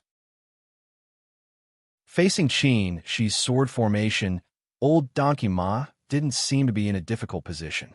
He swung his whip again, and flowers made of countless wind blades suddenly appeared in the air, slowly blooming. This flower appeared without a sound and was formless, but it was beautiful beyond compare. Every petal was formed by wind blades, and they spun rapidly, bringing with them a faintly discernible chill. Anything that approached would be silently shredded into pieces. It was truly a top-notch method to deal with a sinister person. The wind flowers collided with the sea of swords. The red sword lights emitted several puff, puff, puff sounds like candlelight being gently blown out. Qin Shi's pupils shrank, and another sword light swam out from his sleeve. This sword light was inconspicuous and no different from other sword lights. In fact, this sword light contained an extremely thick vermilion bird's breath. It was the main body of the three-yong real fire sword. Old Donkey Ma's wind flowers bloomed more and more. In just a flash, they covered half of the square, even affecting Nie Wuxiang. Xiaofeng, go help them. Seeing that, Mo Tinga waved her heaven and earth fan, and golden lightning shot out, weaving into a dense net of lightning, firmly protecting Xiaofan and Lingyan. At the same time, she controlled the puppet to move forward and slashed at old Donkey Ma. Fuxing's sword was originally of the thunder attribute, and Mo Tinga attached the golden lightning tribulation to it, greatly increasing its power. Although it wasn't as good as the Heavenly Demon Tower, it was still a rare top-grade flying sword. Although it had the cultivation level of a nascent soul realm, it couldn't compare to a real nascent soul cultivator. However, because of Fuxing's sword, it wasn't inferior to an ordinary nascent soul cultivator at all. With one slash, Fuxing's sword slashed out a thunderbolt. Even old Donkey Ma didn't dare to take it head-on and retreated. Taking advantage of this opportunity, Qin Shi attacked with the sword formation, smashing most of the wind flowers. Taking advantage of his victory, he secretly hid the main body of the three-yong real fire sword. On the other side, Yang Chengji and Jing Xingji were fighting evenly with Demon Lord Yuing. Originally, Demon Lord Yu Ying's strength wasn't limited to this, but he was restrained by Yang Chengji's Heavenly Demon Tower, so he couldn't display his full strength. Jing Xingji was a sword cultivator, so he actually suppressed Demon Lord Yuing to the point that he couldn't use his divine power. While their fight was in full swing, Mo Tiange keenly sensed that someone else had entered the sacrificial temple. She turned around and saw that Xiaofan and Ling Yunhe were still engrossed in subduing the pearl of black tortoise. As if it was stimulated by their breaths, the pearl of black tortoise shone brightly, but it still floated steadily in the air, unable to be subdued by them. Mo Tiange's heart sank. It's been so long, but the pearl of black tortoise still hasn't been subdued. Could it be that the two of us aren't strong enough to make it recognize us as its master? After taking a closer look, she was somewhat stunned. This pearl of black tortoise indeed hadn't been subdued by them, but it wasn't like her. She couldn't sense it. Instead, it was moving left and right. The glowing blue ball of light spun rapidly. Sometimes it moved towards Ling Yunhe, and sometimes it moved towards Xiaofan, as if it was being pulled here and there by them. Could it be that both of them can subdue the pearl of black tortoise? As soon as this thought emerged, Mo Tiange became nervous. If they couldn't subdue it, it would be fine. But if they could subdue it, it would be too much of a pity if they couldn't. As time slowly passed, the pearl of black tortoise slowly floated towards Ling Yunhe. This time, Xiaofan couldn't pull it back. Mo Tiange sighed and put away her regret. Never mind, at least it's Ling Yunhe's and not someone else's. But it's a pity for Xiaofan. If he could swallow the pearl of black tortoise, maybe he could advance in one go and break through the transformation realm. Just as she was thinking about this, Xiaofan might have become anxious. It opened its big mouth and bit it. Of course, it couldn't really bite the pearl of black tortoise. That wouldn't be competing, but robbing. Xiao Fan was only releasing its water spiritual aura. Its action was effective. The pearl of black tortoise suddenly stopped and was pulled into an oval shape. Then, under the three people's astonished gazes, it slowly separated into two and flew into Xiao Fan's mouth and Ling Yuna's hand respectively. Mo Tiange was stunned for a moment. She muttered to herself, "This also works." Chapter 642. Xiao Fan swallowed the black tortoise pearl and smacked her lips with satisfaction. Delicious. Unfortunately, I didn't taste it. How could it be delicious if it didn't taste it? Mo Tiange knocked its head and said, "Take your time to taste the spirit beast bracelet." Then she pulled it back. Mo Tiange turned around and asked, "Fei Fei, what about you?" Fei Fei held the stone and mumbled for a while before saying, "Let's go in." Mo Tiange nodded and waited for them to run over. She then pulled them into the spirit beast bracelet. The spirit beast bracelet could store 10 spiritual beasts. Right now, Xiao Feng, Xiao Fan, Fei Fei, and even the stone only had 4. Figures appeared again at the end of the stone path. There were 7 or 8 nascent soul cultivators. Mo Tiange saw Devil Monarch Knight Frost, Venerable Xu Xiang, Zhu, and Han Shizhi. Ling Yun imitated Xiao Fan and swallowed half of the black tortoise pearl. Then, with a wave of its sleeve, moonlight essence flew out. Mo Tiange also moved. With a wave of her heaven and earth fan, the thunder net turned back into a ball of golden lightning and flew back into the heaven and earth fan. Then, with another wave, it turned into a bolt of lightning and shot towards Old Donkey Ma. Old Donkey Ma quickly retreated.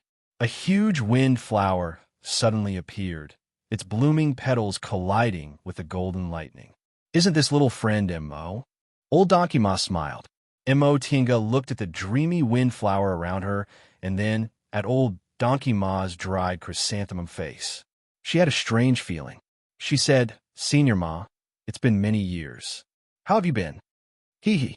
Old Donkey Ma's chrysanthemum face narrowed so much that his eyes couldn't be seen. "How can I compare to you? I've never heard of you advancing from the core formation realm to the middle stage of the nascent soul realm in 50 years. As soon as he finished speaking, a wind flower suddenly appeared where she stood. With a crackling sound, the lightning net fell down. Mo Tiange's figure dissipated into nothingness, and her real body appeared 10 feet away. Meanwhile, a lightning net wrapped the Fenghua in her original spot, unexpectedly annihilating the Fenghua. The smile on Old Donkey Ma's face disappeared. It seemed easy, but in fact, this wind flower was the foundation of this secret technique. Just now, he secretly decided to capture Mo Tiange in one fell swoop. First, half of his black tortoise pearl had been swallowed by her spiritual beast. Second, if she was seriously injured, she would definitely be flustered. He never expected that she would actually dodge his attack so easily. What kind of opportunity did this junior encounter in the Immortal Palace? She had only formed her nascent soul for a little more than 50 years, yet she could actually compete with him, a great cultivator who had accumulated many years. Before he had the time to think, the sword formation came crashing down again. He waved his whip, and just like before, the wind flowers bloomed, forcing the sword formation away. Unexpectedly, an inconspicuous sword light suddenly burst out, broke through his wind flower, and pierced towards him at lightning speed. With a soft chi sound, Old Donkey Ma looked down and saw a bloody hole in his chest. The wound made a sizzling sound. Qin Shi's 3-yong real fire sword found the most suitable opportunity to penetrate his body, and the vermilion bird's flame took this opportunity to invade his body. Old Donkey Ma threw his whip. This inconspicuous thin whip paused in the air and swung on its own. Every time it swung, the air became stagnant. After 3 or 4 swings, Mo Tiange and Qin Shi felt the air became obscure. Whether it was the heaven and earth fan or the 3-yong real fire sword, they all stopped there and couldn't be swung out. The gourd on Old Donkey Ma's back flew up and fell into his hand. He pulled out the cork and drank a mouthful. In an instant, The wounds on his body healed at a speed visible to his body and disappeared quickly. Physical injuries weren't that serious for nascent soul cultivators, but he was actually able to expel the vermilion bird's flame so easily. It wasn't simple. She really didn't know what kind of spiritual medicine was in this gourd that could even expel the vermilion bird's flame. After 5 swings, the thin whip stopped, and old Donkey Ma's injuries were also healed. She gave her a meaningful look, and Mo Tinga nodded. With a wave of the heaven and earth fan, an azure dragon soared and let out a roar. It opened its mouth and spat out a ball of golden lightning. The golden lightning quickly spread out and enveloped old Donkey Ma. Right after that, the windflower bloomed, but the azure dragon didn't disappear. Instead, it curled towards old Donkey Ma. Old Donkey Ma turned pale with fright. When he saw the azure dragon, he thought it was just an image of a secret technique, so he didn't take it seriously.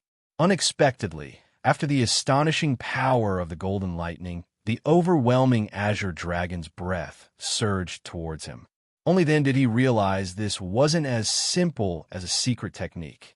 These azure dragon's breaths were vast and sacred, seeming to contain endless vitality. Their powerful might almost made it difficult for him, a great late-stage nascent soul cultivator, to withstand them. Old Donkey Ma secretly clenched his teeth. These 2 juniors must have guessed that the magic weapon that could freeze space couldn't be used frequently, so they immediately attacked him after he used the petrifying whip. Just as they guessed, he had a rest for several months after using the petrifying whip once. Just now, he accidentally fell into their trap and had to use the petrifying whip in advance, so he was in such a passive position now. Thoughts flashed through old Donkey Ma's mind, and he took out a glittering talisman. He drew a few strokes in the air with his fingers and lightly touched the talisman. The talisman suddenly burst out a dazzling golden light and turned into an incomparably mysterious rune. Seeing this, Mo Tinga's figure flashed, and she used instant movement. The jade bone puppet took a step forward, and the supporting life sword flashed with lightning as it slashed down with an indomitable posture. Ling Yunhe, who had been watching from the side, also saw this opportunity and took out the soul-restraining pearl.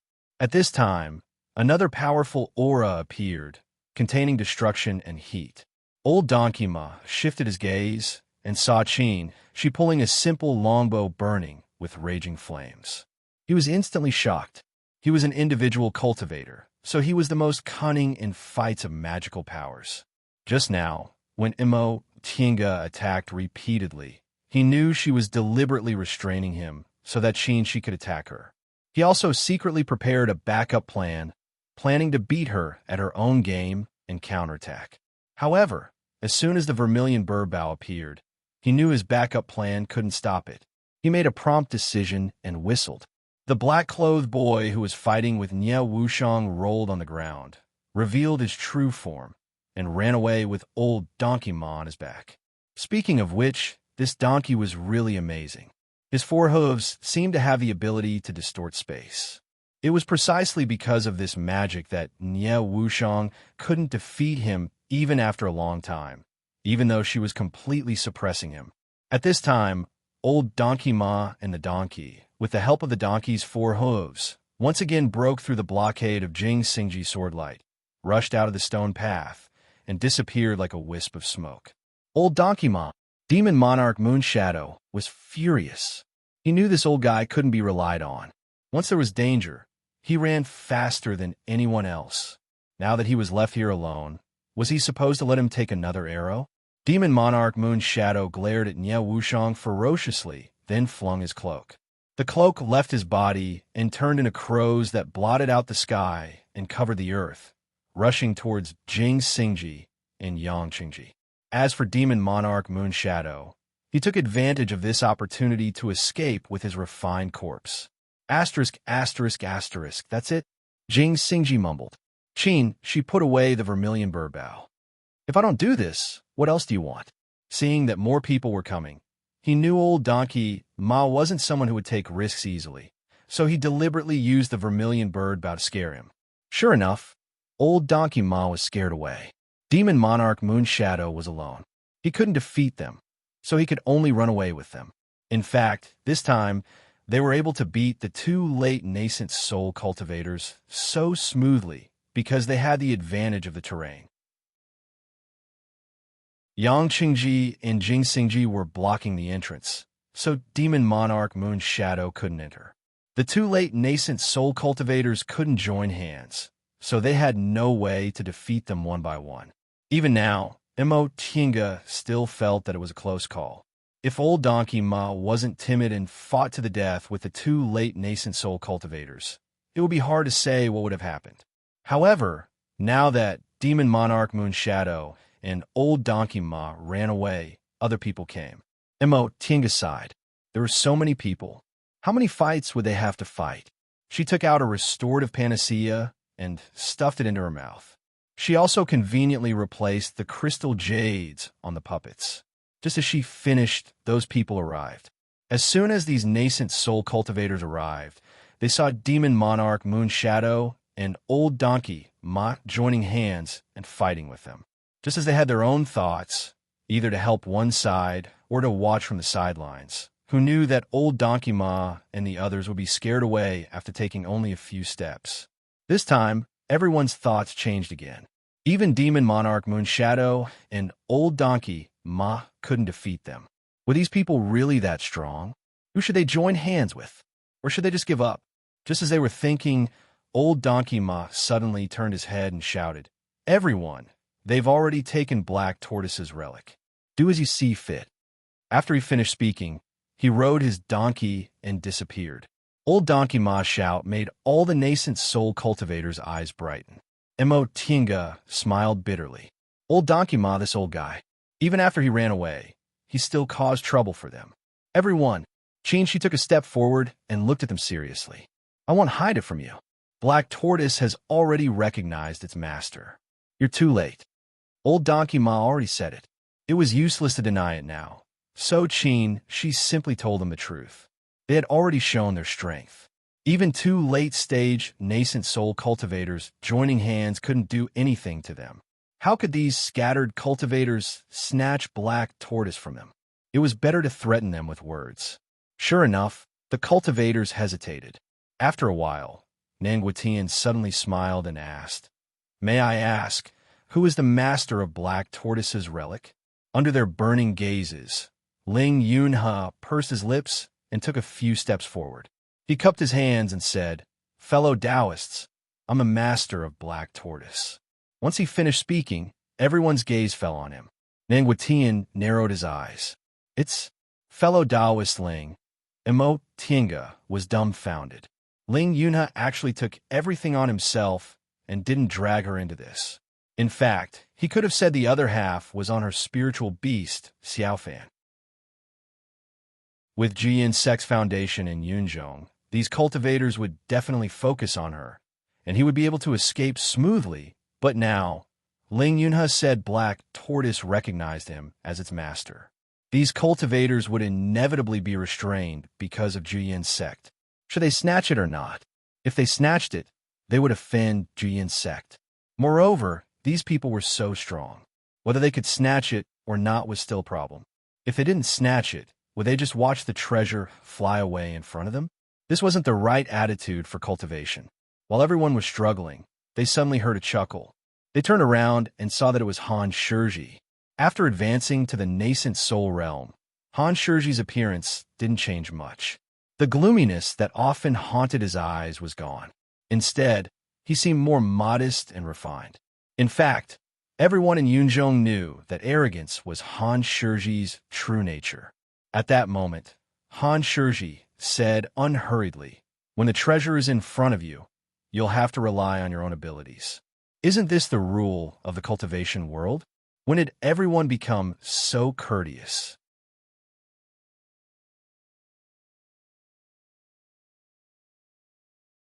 Chapter 643. When Han Shizhi finished speaking, a few of them fixed their eyes on him with a hint of viciousness. That's right, this was the rule of the cultivation world. Julian's sect had been the #1 sect in Yunzhong for tens of thousands of years. Did the other cultivators not fight with them in these tens of thousands of years? Of course not. Stealing treasures was one thing, but making enemies was a personal grudge. The sects never cared too much about it. Even if they took 10,000 steps back and Jian's sect really targeted them, they could just avoid them. If they really pressed forward and cut off their path of survival, the cultivators of Yinzhong would gang up on them. Beside him, Zhu Wu was a little hesitant. He said, "But the treasure has already recognized its master. How can we steal it?" Han Shizhi glanced at him. He really didn't like Zhu Wu's gentle and weak personality. He said, "Master. If it doesn't have a master, wouldn't it be fine?" When he finished speaking, his gaze on Ling Yunhe became even more malicious. Ling Yunhe stopped smiling, and his expression darkened. Moonlight essence turned into a jade knife again, and he held it in his hand. "If you want to fight, then don't waste your breath." "Hee. Ling boy, I like your personality." Supremacy Void Aspect shouted and stepped forward with his staff. Come. I won't bully you. Come at me together." Before Ling Yunhe could move, Demon Lord Night Frost, who had his arms crossed, snickered. "I say, monk, don't you think too highly of yourself? Didn't you see that old zombie and old donkey ma run away?" Supremacy Void Aspect immediately said, "Then why don't you come with me? If we take care of these juniors, let's see if old you and old donkey ma still dare to be arrogant in front of us in the future." "They've never dared to be arrogant in front of me," Yi Shuang said lightly. She glanced at Han Shizhi. "Besides, as a late-stage nascent cultivator, there's no reason for me to be the vanguard for juniors." Hearing this, Supremacy Void Aspect touched his head and smacked his lips. "Old Yi, why do I feel like there's something wrong with what you said?" Demon Monarch Knight Frost raised the corner of his lips, a flash of helplessness on his cold face. "Monk, it's not easy for you to cultivate to the late stage." Venerable Void Phase nodded seriously. "Of course, but you've said it many times already. But every time I see you, I can't help but say it." Night Frost Demon Monarch sighed. "Forget it. If you want to fight, fight. Don't call me." "What a pity." Supremacy Void Aspect muttered. He thought for a moment before asking, "Old Yi, are you not interested, or are you just waiting to reap the benefits?" Night Frost Demon Lord could not help but knock her forehead. She leaned against the stone wall and said, "What divine beast inheritance? It's useless to us demonic cultivators. Why should I join the fun?" Then you, having been asked too many questions, Night Frost Demon Monarch glanced at him coldly. "Can I just watch?" Yes. Venerable Void Phase nodded repeatedly. His temper was a little explosive, but he knew who he could and could not afford to offend. He turned his attention to Ling Yunhe and the others. "Juniors, come." Mo Tinga looked at Demon Monarch Night Frost and happened to meet her eyes. She nodded with a smile. The corners of Demon Monarch Night Frost's mouth curved slightly, looking like she was smiling. "You're still not coming?" After waiting for a long time and seeing that they didn't make a move, Venerable Void Phase couldn't help but ask, "What are you doing? Are you afraid?" Ling Yunhe sighed and asked, "Senior Void Phase, do you really want to snatch the treasure or join the fun?" "I want to join the fun, and I want to snatch the treasure," Venerable Void Phase said firmly. Ling Yunhe's expression turned solemn. "Then Junior won't be polite." Right after he finished speaking, his crescent moon jade knife suddenly moved like lightning. At the same time, he retreated. The soul-confining bead floating above his head suddenly shone brightly. Venerable Void Phase didn't move. He clasped his palms together, and a golden light burst out from them. Instantly, the image of a benevolent Buddha with his palms also clasped together appeared and merged with him. Wisdom King Physique. Ling Yunhe narrowed his eyes and waved his sleeves, withdrawing the moonlight. However, the soul-confining bead above his head became even brighter. Wisdom King Physique was a commonly used Buddhist defensive technique. Almost every Buddhist disciple knew it, but only a few of them could cultivate it to the top level. At Venerable Void Phase's level, ordinary techniques wouldn't be able to harm him unless they were Wisdom King Physique. Therefore, Ling Yunhe simply withdrew his magic weapon and used the soul-confining bead to attack with his powerful divine comprehension. Hey, this is really a treasure. Venerable Void Phase's eyes lit up when he saw the soul-confining bead, but he said, if Old Man Yuan Mu used it, this monk really wouldn't be able to block it. What a pity! Before he could finish speaking, a sword ray flickering with golden lightning slashed down. With a ripping sound, it tore a hole in the Buddhist light. Venerable Void Phase turned around and saw Immo Tienga smiling at him. Senior Void Phase, what's a pity? Venerable Void Phase originally thought it was a pity that Ling Yunha's cultivation level wasn't high enough, but he didn't expect these people would actually help him. Immo Tienga's attack was like poking a hornet's nest. Nanguitian and Taoist Ru Yi signaled each other with their eyes and attacked together. Nanguitian flicked his right hand, and a coin flew high up. It suddenly enlarged and flew towards Ling Yunha. 5 small flags of different colors appeared in front of Taoist Ru Yi. They were arranged in a strange way. He waved them lightly, and the 5 flags began to rotate at different speeds. The spiritual aura in the surroundings also began to fluctuate. Clang! Nanguitian's coin was hit by Jing Xingji's sword ray. The others were also ready to attack. There was a late nascent soul cultivator and 2 middle nascent soul cultivators. Other cultivators might also take this opportunity to attack, so now wasn't the time to hold back. Immo Tienga's gaze fell on Taoist Ru Yi. She knew how terrifying a nascent soul formation master, who could arrange formations on the spot and affect the movement of spiritual aura in the surroundings, was. If it wasn't for Tian Jiqian, Ling Yunfei would never have dared to set up a killing trap against Ling Yunha. Senior martial brother, she called out. She knew what she wanted to say, so his 3-yang real fire sword went straight towards Taoist Ru Yi. At that moment, the nascent soul cultivators swarmed over like a swarm of bees. Everyone understood that this was their best time to fish in troubled waters. They might become the winners. With their strength, they didn't have the qualifications to watch with folded arms. There were only 2 people who didn't move: Demon Monarch Knight Frost and Zhu Wu. Demon Monarch Knight Frost leaned against the stone wall with her arms crossed. Her gaze was indifferent as she watched the chaotic battle in front of her.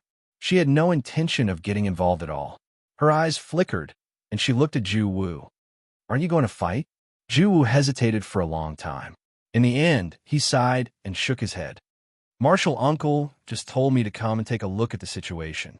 He didn't say I wanted to snatch the treasure. Since the treasure has already recognized me as its master, I still want to fight. Isn't my killing intent too heavy? It's a hindrance to my cultivation. Demon Monarch Knight Frost raised the corner of her mouth, revealing a rare smile. I thought you were old friends with them, so you didn't want to fight. Zhu Wu scratched his bald head in embarrassment. That's indeed the reason. Fellow Taoist, Immo once gave me a way out. I don't want to. Demon Monarch Knight Frost sighed. If you don't want to fight, you'd better go back early. Needless to say, Yuan and old Donkey Ma won't let this matter rest. Zhu Wu was stunned. Senior, didn't they run away?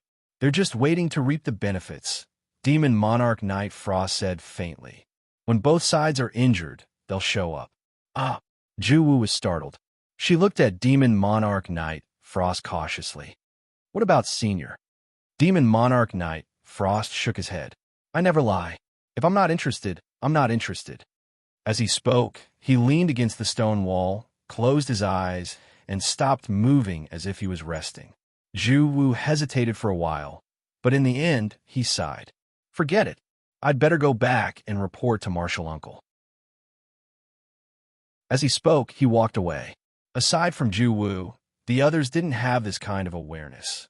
All the cultivators who entered the sacrificial temple rushed here in waves, throwing themselves into the front line to fight for the treasure.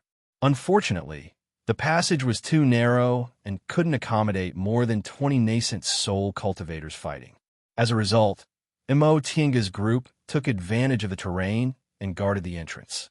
No matter how many people there were, only 2 or 3 of them could fight. Immo Tienga's group didn't have many people, but they were strong. Qin Shi, Jing Xingji, and Yang Chengji stood on the front line, their defense unbreakable. At first, these people were full of enthusiasm, but as time passed and they couldn't win, they gradually had other ideas. There were more than 20 of them, but there were only 2 or 3 people facing them. If they rushed to the front, wouldn't they be working for others? If they were injured, they'd be lucky if others didn't take the opportunity to rob them. Not to mention that they couldn't win. These people were strong. Just now, Taoist Ru Yi was almost killed by their joint attack, and he was a middle-stage cultivator who had been famous for many years. Gradually, the attack slowed down.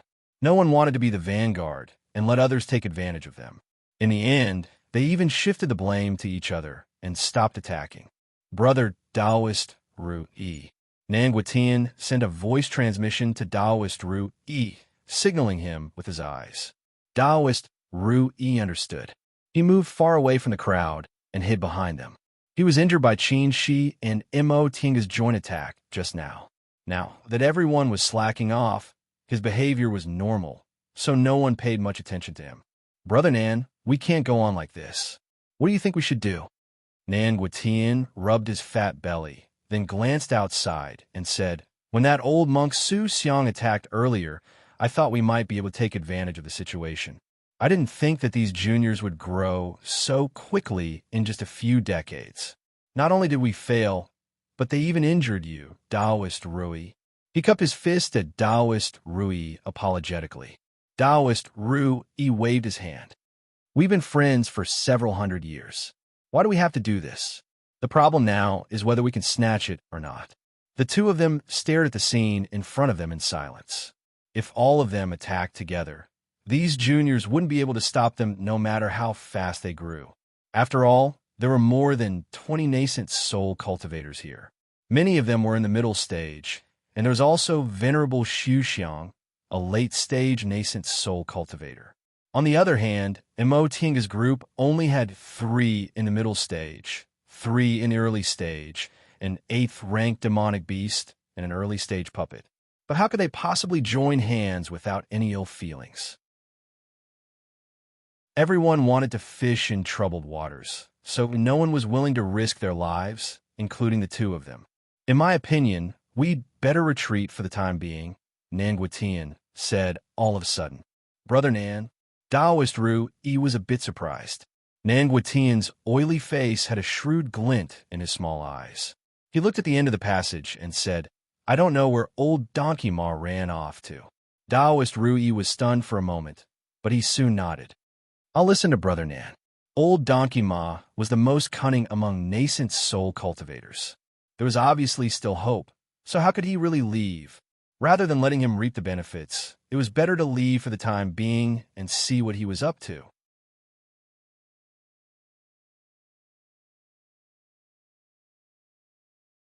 Chapter 644. Mo Tinga dusted her clothes, then sat down. They were in a deadlock at the entrance. These people were not stupid. They fought for a while at the beginning, but after realizing that they were powerful, they stopped taking risks. She also knew that this was only a temporary measure.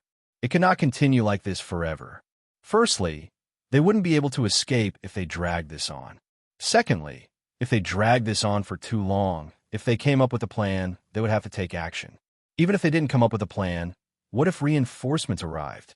This place wasn't the celestial pole. Not only were there many late nascent soul cultivators here, but they also had nothing to do with it. Niao Wushang sat down next to her and said, Did you notice that a group of people who should be here didn't come? Mo Tinga took some time to think. Are you talking about people from Jian's sect? Yes. Niao Wushang's gaze swept over the nascent soul cultivators on the stone path. Ling Yunhe claimed that the Black Tortoise's relic recognized him as its master. Jian's sect also clearly sent people here, so why didn't they come to help? Mo Tinga also looked at these nascent soul cultivators. Sure enough, there weren't any people from Jian sect among them. What do you think? She asked. Niao Wushang shook her head. I don't understand what Jian's sect thinks of Ling Yunhe. Isn't he the master of the relic left behind by the Guasian sect? Logically speaking, he should be the successor that the sect has nurtured with all its resources. But Juyian's sect seems to be very afraid of him, Mo, Tiange said. Comparing herself to Juyian's sect's attitude towards Ling Yunhe, she knew what was wrong. Ever since Ling Yunhe went alone to look for her to save Niao Wushang, he didn't seem to have the slightest intention of reporting it to the sect. Then came Carefree Valley, where he met Senior Marshal Brother Yuan and lamented that Juyian's sect no longer trusted him. But now he was trapped here, and the Juyian sect actually did not come to help him. Wushang went through the matter in her heart and asked, could it be that Moon Shadow Devil Lord and Old Donkey Ma trapped the people from Juyian's sect temporarily? Mo Tiange was stunned for a moment, but soon after, she nodded and said, that's possible. How could other people not know what they knew? Indeed, the others knew that these nascent soul cultivators were currently anxious. They had originally thought that the people from a Juyian sect were behind them, so they wanted to snatch it before they arrived. However, they had wasted an entire day here. Almost everyone else had arrived, but the people from a Juyian sect had yet to arrive. This was strange. On one side was the treasure that they had yet to get their hands on, and on the other side was the Juyian sect that had arrived at some point in time. Apart from Nan Guitian and Daoist Ru Yi, who had withdrawn early, Master Void Phase, who had run away impatiently, and Demon Lord Night Frost, who had no intention of getting his hands on the treasure, everyone else was on tenterhooks. They were even more reluctant to approach and get beaten up. Was he really going to let the Juyian sect take advantage of him? That was what everyone was thinking. They were extremely unwilling, but they couldn't think of any good ideas. Han Shizhi's eyes flickered, and he suddenly said, everyone, if we continue to delay like this, we might as well go back as soon as possible. As soon as he finished speaking, everyone turned to look at him. Han Shizhi's expression was indifferent. The Jian sect is not far from here. As soon as he finished speaking, someone sneered, do you think we don't? Han Shizhi wasn't angry. His lips curled into a mocking smile. So what if are you going to sit here and wait? The mockery in his tone was too obvious, and he had always offended many people. As soon as he finished speaking, someone sneered. What's wrong, Teacher Han? Are you plotting against someone else again? Han Shizhi wasn't angry at all. There are so many people here. My cultivation level isn't worth mentioning, and the situation is clear. You can only blame yourselves for being stupid if I can still plot against you. His words were very harsh, and many people were instantly enraged. Han Shizhi pretended not to see it and said, the Jian sect can ask for reinforcements, but can't you do the same? This has always been the case when major sects fight for resources. As soon as he said this, most people calmed down and fell in a deep thought. That was right. Sects had an unwritten rule when it came to fighting for treasures. Even if they became enemies, they wouldn't easily start a dispute. After all, each sect had the most low-level disciples. If they really fell out with each other, what would happen if a few high-level cultivators from the other sect killed all the low-level disciples? Moreover, although the Jian sect had the advantage in a number of nascent soul cultivators, the other sects also had a lot of nascent soul cultivators. It was just that they were unlucky and didn't have many nascent soul cultivators. For example, the Dawning Pill sect had been doing well for the past few years. They currently had 6 nascent soul cultivators, and the Jingshu sect had more, reaching 8. They also had a nascent soul cultivator. If 2 or 3 sects like this joined forces, they wouldn't lose to the Juyian sect at all. The Juyian sect was currently in a period of crisis. The Iron Mask Immortal was about to pass away, and the Yuanmu Immortal was injured. It was no different from the other sects that only had 1 nascent soul cultivator. It was the best opportunity. Since fellow Taoist Han said so, has the sect been notified? Someone asked slowly after thinking it through. Han Shizhi smiled. A few hours ago, I already sent a message. Among the cultivators, a few glanced at each other and whispered to each other to discuss. A few thought for a moment and used various methods to send a message, and some did nothing. Is it really worth it? Someone hesitated. To mobilize such a large force. For the sake of the Vermilion Bird, the Juyian sect has been planning for more than 100,000 years. Whether it's worth it or not, It's up to you all to decide. Han Shiji withdrew from the crowd, closed his eyes, and sat down cross-legged. Mo Tiange and the others all heard this conversation. Han Shiji's scheme was open and above board. Even if they heard it, it wouldn't be a big deal. Mo Tiange pondered for a moment, then walked towards Ling Yunhe. "Fellow Taoist Ling, tell me the truth," Mo Tiange said after casting the soundproof barrier. "What's Jueyin's sect's attitude? What's their attitude towards you and us?" Ling Yunhe sat cross-legged in silence. No one knew what he was thinking. After a long time, he said, "I told you, the Jueyin sect doesn't trust me anymore. That's all." Mo Tiange asked. Ling Yunhe looked at her, smiled bitterly, and sighed. "Fine. The truth is, Martial Uncle Yuanmu is very dissatisfied with my behavior. He thinks I'm soft-hearted, so he gave me the cold shoulder after we returned from the Sea of Returning Ruins." "Why? Does it need to be said?" Ling Yunhe looked at her with a complicated gaze. "I didn't get the vermilion bird bow, so Martial Uncle Yuanmu vented his anger on me. I'm close to you, and now he knows I'm with you. But he didn't tell me about the black tortoise." Mo Tiange was silent. "In that case, it also had something to do with them. What about your elder? Didn't he put in a good word for you?" Ling Yunhe sighed again. "You don't know, but when we left the Immortal Palace, my great-grandfather was plotted against, and most of his cultivation was destroyed. Now he's recuperating in Sky Snow City, but his injuries are too serious, so it's basically impossible for him to recover." Mo Tiange was surprised. Didn't that mean the Ling family status had dropped a lot? Ling Yunhe knew what she was thinking when he saw her expression, so he continued to say, "Because of this, when I returned from the Sea of Returning Ruins, I immediately entered closed-door meditation to form my nascent soul. The position of the sect head is important, but nascent soul cultivators are the foundation of the Ling family." Mo Tiange was silent for a long time before she sighed. "I'm really sorry." She understood the situation Ling Yunhe was talking about very well.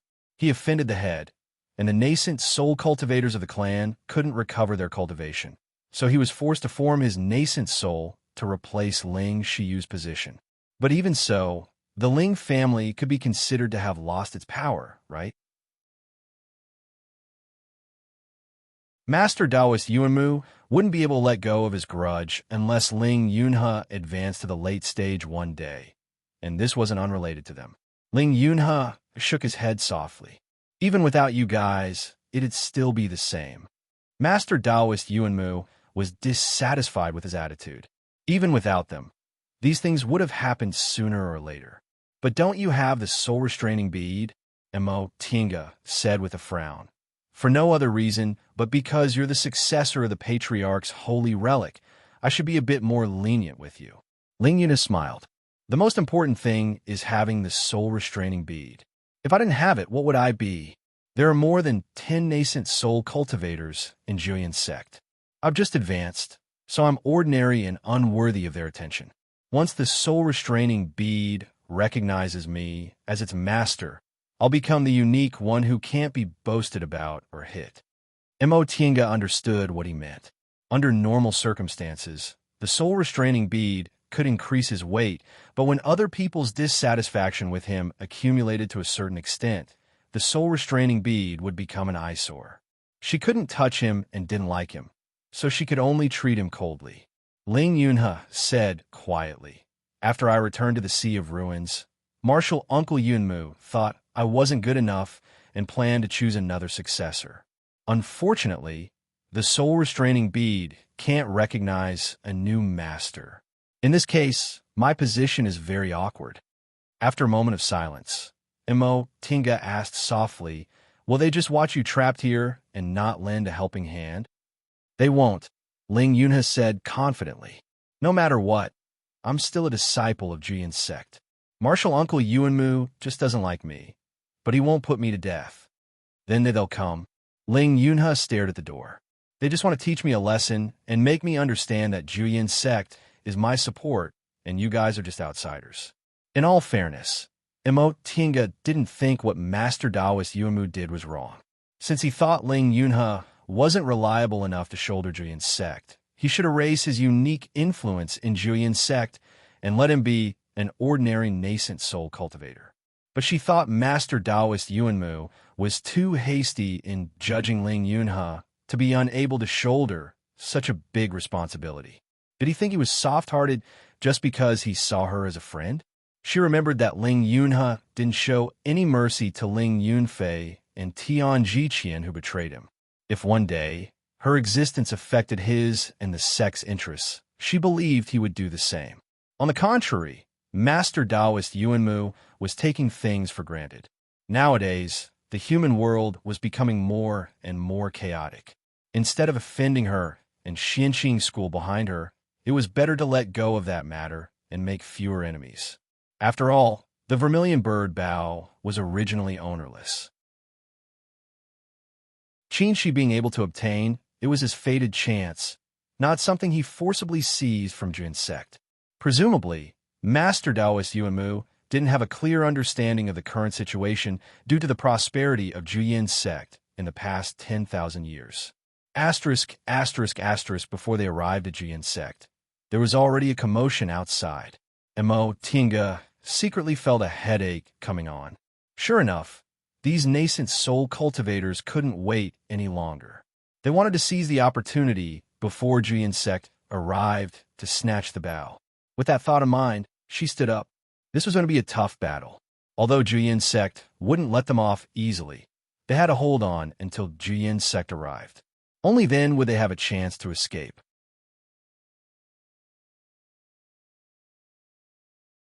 Chapter 645. In the dark belly of the mountain, there was a long and wide canyon.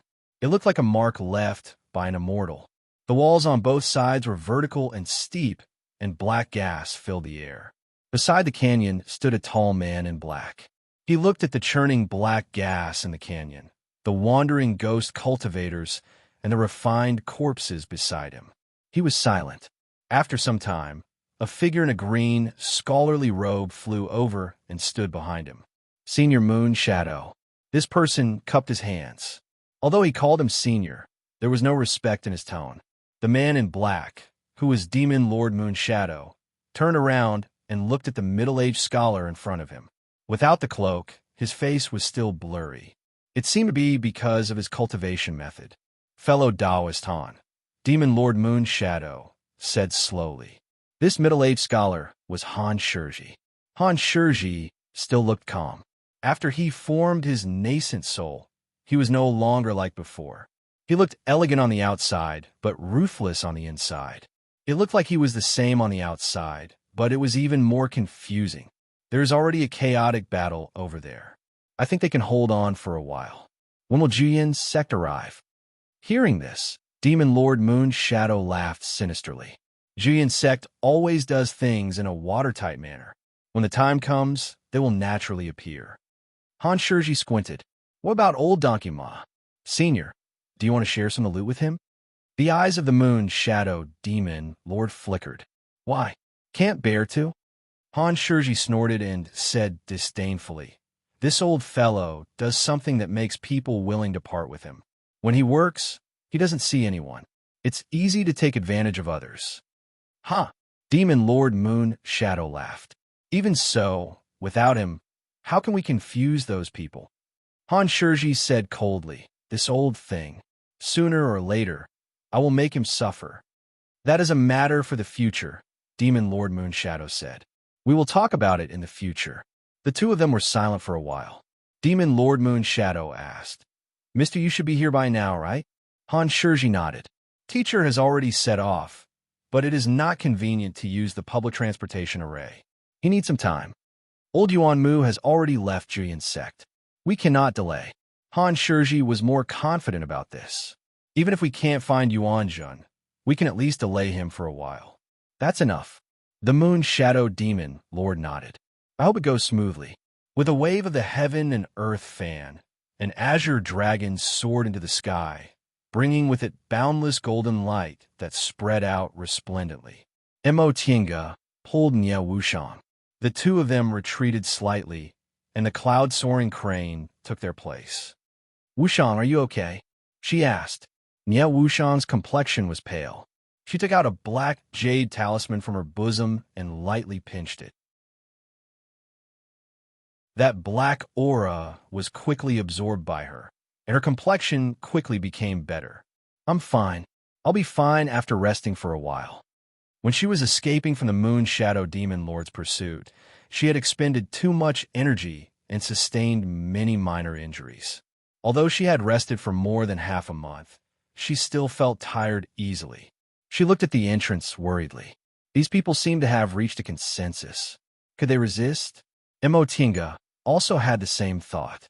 The two of them glanced at each other, then tacitly retreated to the side and sat down to meditate. The six of them and the beast took turns to guard the door, determined not to let anyone in. The cultivators who were blocked outside watched them, so they simply imitated them and discussed taking turns. In this way, the pressure on them increased sharply. After all, there were more than 20 nascent soul cultivators. They could exhaust them to death. Hold on, Ling Yunhe said with a firm gaze. Julian sect won't leave me in the lurch. If we hold on, we'll live. Seeing him like this, Emotinga couldn't help but secretly sigh. She also hoped what Ling Yunhe said was right and that Julian's sect wouldn't give up on him. However, what if Julian's sect really gave up on him? After thinking for a while, Emotinga shook her head. They wouldn't. Even if it wasn't for Ling Yunhe, they had to come for the soul-restricting bead and black tortoise. They didn't expect they would guard for 3 days. At first, they used their strength to suppress others, but later, they completely relied on medicinal pills to hold on. Seeing that the medicinal pills were gradually running out, Emotinga started to worry. Except for Nie Wushang and Yang Qingji, everyone else needed medicinal pills to replenish their spiritual aura. Although every one of them was quite wealthy, nascent soul cultivators would consume a lot of energy in fights of magical powers. Moreover, once they started fighting, it would be easier for them to win or lose compared to low-level cultivators. In addition, high-grade medicinal pills were incomparably precious. No matter how abundant they couldn't be eaten like jelly beans like aura-refining cultivators. She hesitated for a long time, but when she looked outside, she made up her mind. Senior Marshal brother, she said in a low voice, we don't have enough medicinal pills. Should I take some?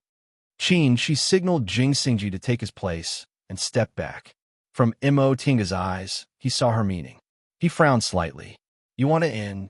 She paused for a moment, then explained, Jian's sect probably won't give up on Ling Yunhe, but for them, having none is better than having them. Who knows if Jian's sect will wait until we can't hold on any longer to save Ling Yunhe? She pondered silently for a while, then said, What you said makes sense. Then I'll go get some? She quickly glanced at the people present and nodded. I'll protect you. Emotinga understood what he meant and said, In the Middle Ages, there were many strange storage magic weapons. She flashed a smile at her. The three-yong real fire sword was unleashed. Countless dazzling sword lights surrounded her tightly. Under the cover of the sword lights, it was very difficult for others to detect slight spiritual aura fluctuations. Emotinga entered the virtual sky world, went to the storeroom, and put all the medicinal pills she could use into her interspatial ring. After thinking for a moment, she released Xiaofan and Fei and told them to stay put.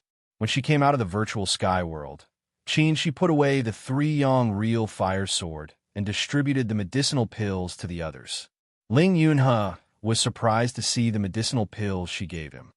Fellow Taoist, Emotinga said calmly, I prepared a lot of them in my storage magic weapon, but it's a bit troublesome to go in and out. Their behavior just now could be hidden from the cultivators outside, but it couldn't be hidden from Ling Yunhe and the others. After listening to her explanation, Ling Yunhe didn't doubt at all. He just thought her magic weapon was unique, so he nodded and took it. Thank you. Jing Xingji didn't ask anything. He was already used to this couple being mysterious and doing strange things from time to time. However, when he saw the high-grade medicinal pills Emotinga gave him, he couldn't restrain his jealousy. You two have too many good things. Back in the Immortal Palace in the Returning Ruins Sea, He was overjoyed when he took a bottle of 9 Revolutions Yang restoration pills from Immo Tienga, but now she gave him 2 bottles. Jing Xingji regretted it. If he knew this would happen, he would have blackmailed her more. Don't talk so much nonsense. Fight seriously, Immo Tienga said. Jing Xingji swallowed a handful of medicinal pills. He didn't say any nonsense and continued to block them. This was a matter of life and death. With these medicinal pills, everyone was confident. The people outside had a longer rotation than them, so they had enough time to completely recover their spiritual aura. However, they had one shortcoming. They weren't united. Everyone had their own plans and wanted to contribute less, so they wouldn't fight with their lives on the line. Looking at these people, Jing Xingji signaled Qin Shi with his eyes. His gaze seemed to be focused on one of the cultivators. This cultivator was in the peak of the early stage and looked middle-aged. His natal magic weapon was a pair of several inches long, shining with golden light. The 2 nails transformed into golden light when attacking and a golden screen when defending. They switched between smoothly and weren't weak at all. However, having a balance between offense and defense also meant that neither side was outstanding. Qin Shi nodded slightly, indicating that he understood what he meant. As the sword lights crossed each other, Jing Xingji suddenly burst out. Countless sword lights flew towards that early-stage cultivator. That early-stage cultivator turned pale with fright. His magic weapon was about to transform into a golden screen, but in the next moment, an extremely sharp red sword light suddenly appeared, interrupting his movement. That cultivator was actually calm. He searched his chinquan bag, and a white light shone, firmly protecting his body. Qin Shi pointed his finger, and a flame suddenly sprang up from that sword light. A vast, sacred, and fiery intent of destruction spread out without any obstruction. This might forcefully suppress that early-stage cultivator. At the same time, a golden light suddenly appeared in the incomparably resplendent sword lights. It gave off a similarly vast aura, and the ruthlessness and killing intent contained within it made people tremble. This golden light merged with the sword light. Everyone seemed to hear the roar of a white tiger, and their minds were shaken. That early-stage cultivator faced this sharp, killing intent head-on. He only had time to send his nascent soul out of his body before he felt a chill on his body, and his body was smashed to pieces. The red sword light that had already flown out appeared again. With a clear cry, gorgeous flaming tail, feathers curled up. In the flames with a sacred aura, the nascent soul was instantly burnt black and turned into smoke. Even his body disappeared without a trace. Not even his chinquan bag was left behind. Everyone was aghast. They didn't expect that these 2 people would suddenly attack and kill a cultivator with lightning speed. Even his nascent soul didn't have a chance to escape. What powerful skills! What ruthless methods! What kind of spell did they use just now? That kind of power was far higher than the cultivation technique they cultivated. Some people thought that fellow Taoist Qin was the person who snatched Jiuyin Sect's vermilion bird bough. A firebird appeared just now. Could it be the vermilion bird's inheritance? What about the other person? He was obviously an unknown sword cultivator, but his strength wasn't inferior to fellow Taoist Qin's. Could it be that he also obtained the divine beast's inheritance? What about Ling Yunhe? If he absorbed the black tortoise's relic, plus the soul-restricting bead, wouldn't Yuanshu defeat Yuanzhong? He might even be able to compete with Queen Yuanzhong. For a moment, everyone was both shocked and greedy. At this time, Yang Chengji, who had been covering them from the side, rolled up his ghost face banner. The ghost face banner flew out and fiercely bit another cultivator. That cultivator seemed to wake up from a dream. He took out a top-grade nascent soul talisman and retreated quickly, letting others take his place. When he retreated, he saw that the place where the ghost face accidentally bit him was already black and purple, and a walnut-sized lump floated on it. That person couldn't help but turn pale with fright. He thought to himself that if he hadn't made a prompt decision to give up the top-grade talisman, he might have ended up like that person and lost his life, right? Everyone else saw this unforeseen event and couldn't help but retreat a few steps. Those two people were very strong. This Yang Qingji wasn't easy to deal with either. There were also Ling Yunhe and Mo Tiange behind them.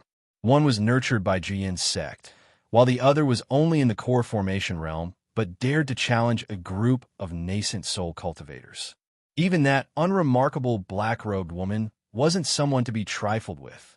For a moment, everyone hesitated. With such a group of powerful people, was it necessary for them to throw their lives away for others?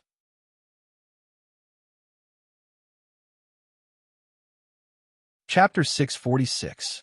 Where's Yuanjin? Outside the Carefree Valley, Reverend Yuanmu asked. A core formation cultivator guarding the big tree at the entrance of the Carefree Valley reported. Head seat Marshal Uncle Yuanjin said. He's keeping watch inside. If head seat Marshal Uncle arrives, just send him a message. Reverend Yuanmu's brows furrowed deeply.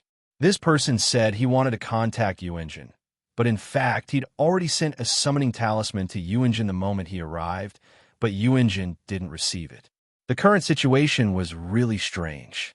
Senior Marshal Brother Yuanmu, another middle-stage cultivator with a big beard, came forward and asked, Junior Marshal Brother Yuanjin couldn't have been involved, right? He can't be. Reverend Yuanmu's brows sank. It's just letting him keep watch. It's not like it's something difficult to do. Could it be that he can't even do this? Hearing the displeasure in Reverend Yuanmu's tone, the big bearded cultivator didn't say anything else. He just asked, then what we do next? Go in directly? Reverend Yuanmu was also conflicted over this problem. After thinking for a while, he slowly said, Yuanjin has always been reliable in his work. It's impossible for him to disappear for no reason. The big bearded cultivator understood the meaning behind his words. Senior Marshal Brother suspects that someone has trapped Junior Marshal Brother Yuanjin. Reverend Yuanmu nodded. Yuanjin must have encountered a problem that's hard to solve. There were 3 of them, but they actually disappeared without a trace. Someone must have been targeting them. Perhaps it's targeting us. It can't be, right? The big bearded cultivator said. Who would be so daring? Seizing treasures is one thing, but if they deliberately killed our sect's cultivators, aren't they afraid of angering Jiyin's sect? Reverend Yuanmu obviously wasn't so optimistic. He said, Senior Marshal Brother Ironface has passed away, but in these few decades, I've also been injured. Who knows? There might be someone who thinks the chance to turn things around has come. The big bearded cultivator knew what Reverend Yuanmu said made sense.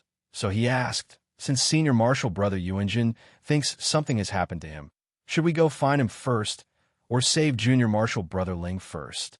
Spiritual Master Yuanmu's brows furrowed, clearly very troubled. Let's save Yuanjin first. That kid has always had good fortune. He shouldn't die for the time being. The brat he was referring to was Ling Yunhe. Big Beard thought for a while and said, Senior Marshal Brother Yuanmu, Yuanjin has 3 people and he doesn't have anything that people covet. Even if he's trapped for a while, his life shouldn't be in danger. On the other hand, Junior Marshal Brother Ling. These days, all the nascent soul cultivators of the major sect have come out and are rushing over here. I'm afraid that Junior Marshal Brother Ling won't be able to hold on for long. We can't afford to lose the spirit restraining pearl.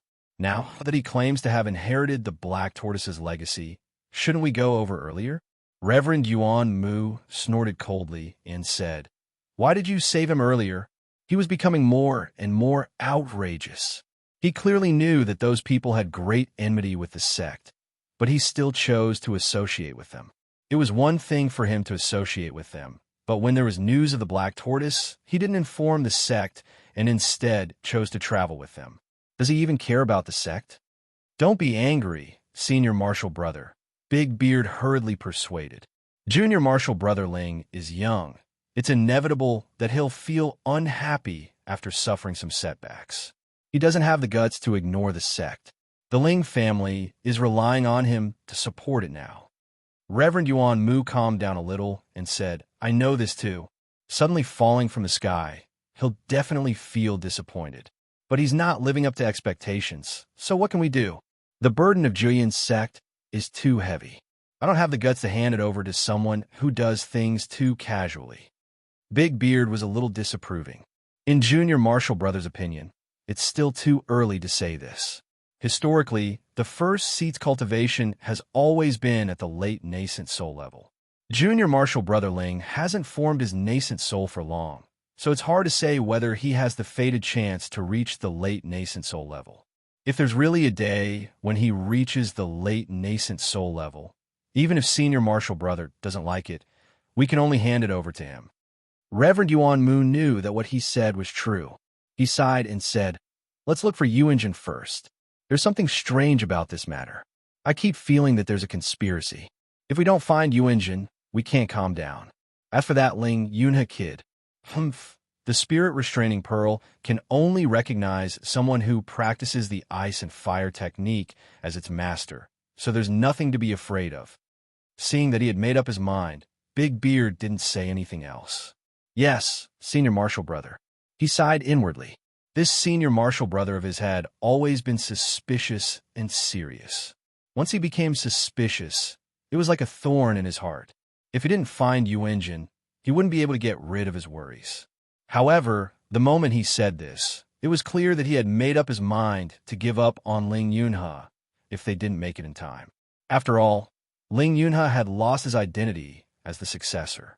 Ling Yunhe alone wasn't as important as Yu-Engine and the other two.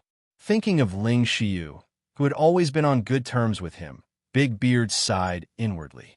Without Ling Yunhe, the Ling family would really decline.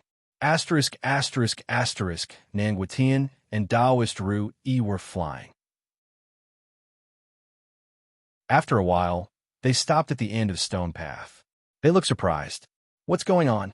Nanguitian looked at the densely packed rocks in front of him and frowned. Taoist Ru Yi went forward to take a look. His face darkened. "The road is blocked." The two of them looked at each other and didn't say anything. This was the small path that Yuing Demon Monarch had brought them here. It was said that when Starfall City was searching for demonic mines, they accidentally discovered a strange aura and spent many years digging it out. Without this secret path, it would be difficult for them to enter. They had seen with their own eyes how terrifying the Blackwater Formation was. Now that this path was blocked, they used their divine senses and realized that it was completely blocked. Even nascent soul cultivators like them couldn't clear it. How could this be? After thinking for a while, Nanguitian asked, "Taoist Ru Yi, in your opinion, who exactly is blocking this path? What's their intention?" Taoist Ru Yi thought for a while and said, "Since they've blocked the path, it means that they don't want us to go out or that they don't want anyone else to come in. It's easy to explain why they don't want anyone else to come in. It's just that more and more people have come and the competition is getting harder. But if they don't want us to go out..." Seeing that Taoist Ru Yi didn't say anything, Nanguitian asked, "So what if they don't want us to go out?" After a long while, Taoist Ru Yi sighed. "They must be harboring evil intentions." Nanguitian narrowed his eyes. "What do you mean?" Taoist Ru Yi said, "Why do we have to go out? Apart from the ownership of the treasures, there's also..." Nanguitian pondered for a while and said in shock, "Run for our lives." Taoist Ru Yi nodded solemnly. The two of them fell silent again. After a long while, Nanguitian said, "Perhaps they're trying to prevent those people from escaping?" Taoist Ru Yi smiled bitterly. "Brother Nan, when did you learn to deceive yourself?" Nanguitian smiled bitterly as well. "That's right. I shouldn't have deceived myself. There are so many of us. How can they escape so easily? There's no need for them to use such a method. It's just that I can't believe that someone would be so generous." He was glad that the people from the Dawning Pill sect and the Five Elements Valley hadn't arrived yet. No matter who it is, we only have two choices. Taoist Ru Yi had already considered the consequences. The first choice is to go back immediately and ask them to temporarily stop fighting and join forces to kill our way out. The second choice is to join the other side. Before Nanguitian could say anything, a clear applause rang out in the quiet belly of the mountain. Clap, clap, pa! Along with the voice, the Moon Shadow Demon King approached them silently. He stood not far away from them and said, My two friends are indeed smart people. I wonder what your choice will be. Hearing the sound, the two of them had already turned around.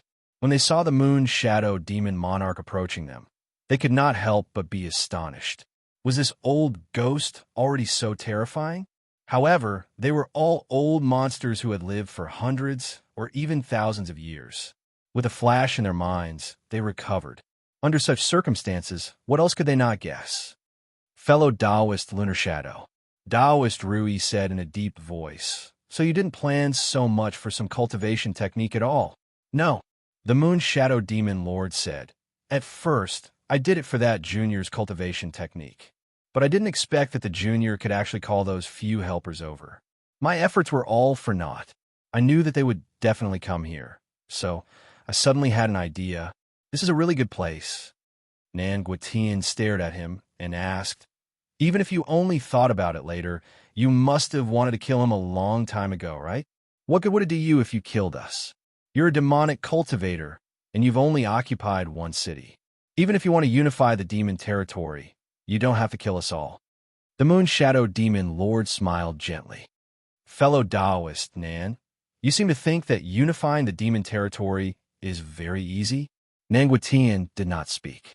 The Moon Shadow Demon Lord continued, "Putting aside how troublesome that old witchy Shuang is, the current situation is that the Tao cultivators have been strong for too long. Even if we unify the demon territory, we can't restore the glory days when the demon supremacy was still alive. So, fellow Taoist Lunar Shadow wants to be the second demon supremacy." Taoist Rui was expressionless as he said slowly, "If you kill all of us here, the Taoist, Buddhist, and Confucian sects will not be able to recover from this setback. Even fellow Taoist Yi Shuang, who is the only demonic cultivator who can resist you, will not be able to escape. Then, you can unify the demon territory and even dominate Yinzhou." Thinking of this, he frowned slightly. "That's not right. This is not something that you can do alone. You must have helpers, right?" "Of course." The eyes on the Moon Shadow Demon Lord's blurry face flickered. "Fellow Taoist Rui, you think too highly of me. I do want to be the second demon supremacy, but I'm not arrogant enough to want to dominate Yunzhou. How could it be easy to kill so many nascent soul cultivators? As long as he could kill those whom he had never dealt with, it would be enough. He only wanted to create a huge demon territory that had never been seen since ancient times. He did not want to become the master of Yunzhou. He knew himself very well. When the demon supremacy was still alive, Fu Yao Zi and the other 3 sages had suppressed him, let alone him. Then Ningguitian sighed. "Fellow Taoist Lunar Shadow, how do you plan to deal with us?" The Moon Shadow Demon Lord stared at them for a long time and said, "It's not difficult to kill the 2 of you, but that would be too much of a pity. Just like what you said just now, I'll give you 2 choices. Defeat me and escape, or join us." He used the word we, not me. "So have you decided?" Nan Guitian and Taoist Ru seemed to see a confident smile on that blurry face. The 2 of them looked at each other and said in unison, "We'll join you." "Good." The Moon Shadow Demon Lord really smiled this time. As he turned around, he said, "Follow me." The next moment, he stopped in his tracks. A purple-clothed person came out from a corner. She was also silent. She sighed and said, "Yuing, so this is your plan."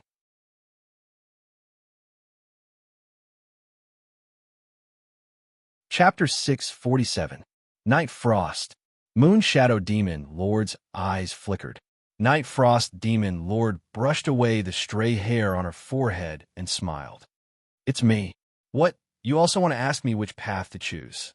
"Oh no, you won't ask me, because with me around, you won't be able to become the second Demon Lord." Moon Shadow Demon Lord did not speak, and only stared at her. Night Frost Demon Lord did not speak either. She smiled calmly. This made Nangguitian and Taoist Ru even more confused. Night Owl City had always been the most overbearing demon domain. One could imagine Night Frost Demon Lord's strength. She rarely fought personally, but Moon Shadow Demon Lord and Guifeng Demon Lord were very polite to her and never got into conflict with Night Owl City. Moon Shadow Demon Lord could not kill Night Frost Demon Lord. That was for sure. But what about Night Frost Demon Lord? Knowing that he had accomplices, she jumped out just like that. Wasn't she a little too confident? Night Frost, do you think you can stop me? I can't, Night Frost Demon Lord said. However, I'll have to give you some trouble so that I won't be in vain for you to think so highly of me. Moon Shadow Demon Lord's murderous aura suddenly became heavy. Asterisk, asterisk, asterisk, after entering Carefree Valley, perfected Yuanmu and his group followed the route that Yuanjin had given them. They passed through the outer valley and into the inner valley. Finally, they turned into a pit. This pit was narrow and irregular, with obvious traces of digging. Occasionally, they could see things like mining hose scattered on the ground. After winding around the pitch-black pit for a long time, they passed by a place where they seemed to hear the sound of rushing water. There was another place where the strange aura was so strong that even the nascent soul cultivators like them felt their hair stand on end. After an unknown period of time, they suddenly saw a huge karst cave in front of them. Once they walked out, they saw more than 10 nascent soul cultivators standing at the side. When they saw them, everyone was on guard. Perfected Yuanmu glanced at them and realized that they were all nascent soul cultivators from various sections. He did not know why they had all stopped here. He gave Big Beard a look, and Big Beard understood. He took a step forward and bowed to them. Fellow Taoists, seeing that he was treating them politely, the nascent soul cultivators let down their guard and greeted him. Among these cultivators, a chubby middle-stage old man grinned and said, "So it's Brother Zhao. Your Jian sect is a little slow." Big Beard laughed and said, "I was delayed by some matters." Fellow Taoist Xiao, may I ask why all of you have stopped here? The chubby old man sighed when he heard this. It's not that we want to stop, it's because we can't. Big Beardy was taken aback. You can't walk over? The chubby old man nodded and pointed. Look, the road has been blocked by someone. It's impassable. Everyone from the Juyin sect went forward to take a look. Indeed, the passageway marked on Yuanjin's map had disappeared. The bearded man was a little stunned. What's going on? The chubby old man said, I don't know. We arrived just a bit earlier than you, but we found that the road was blocked.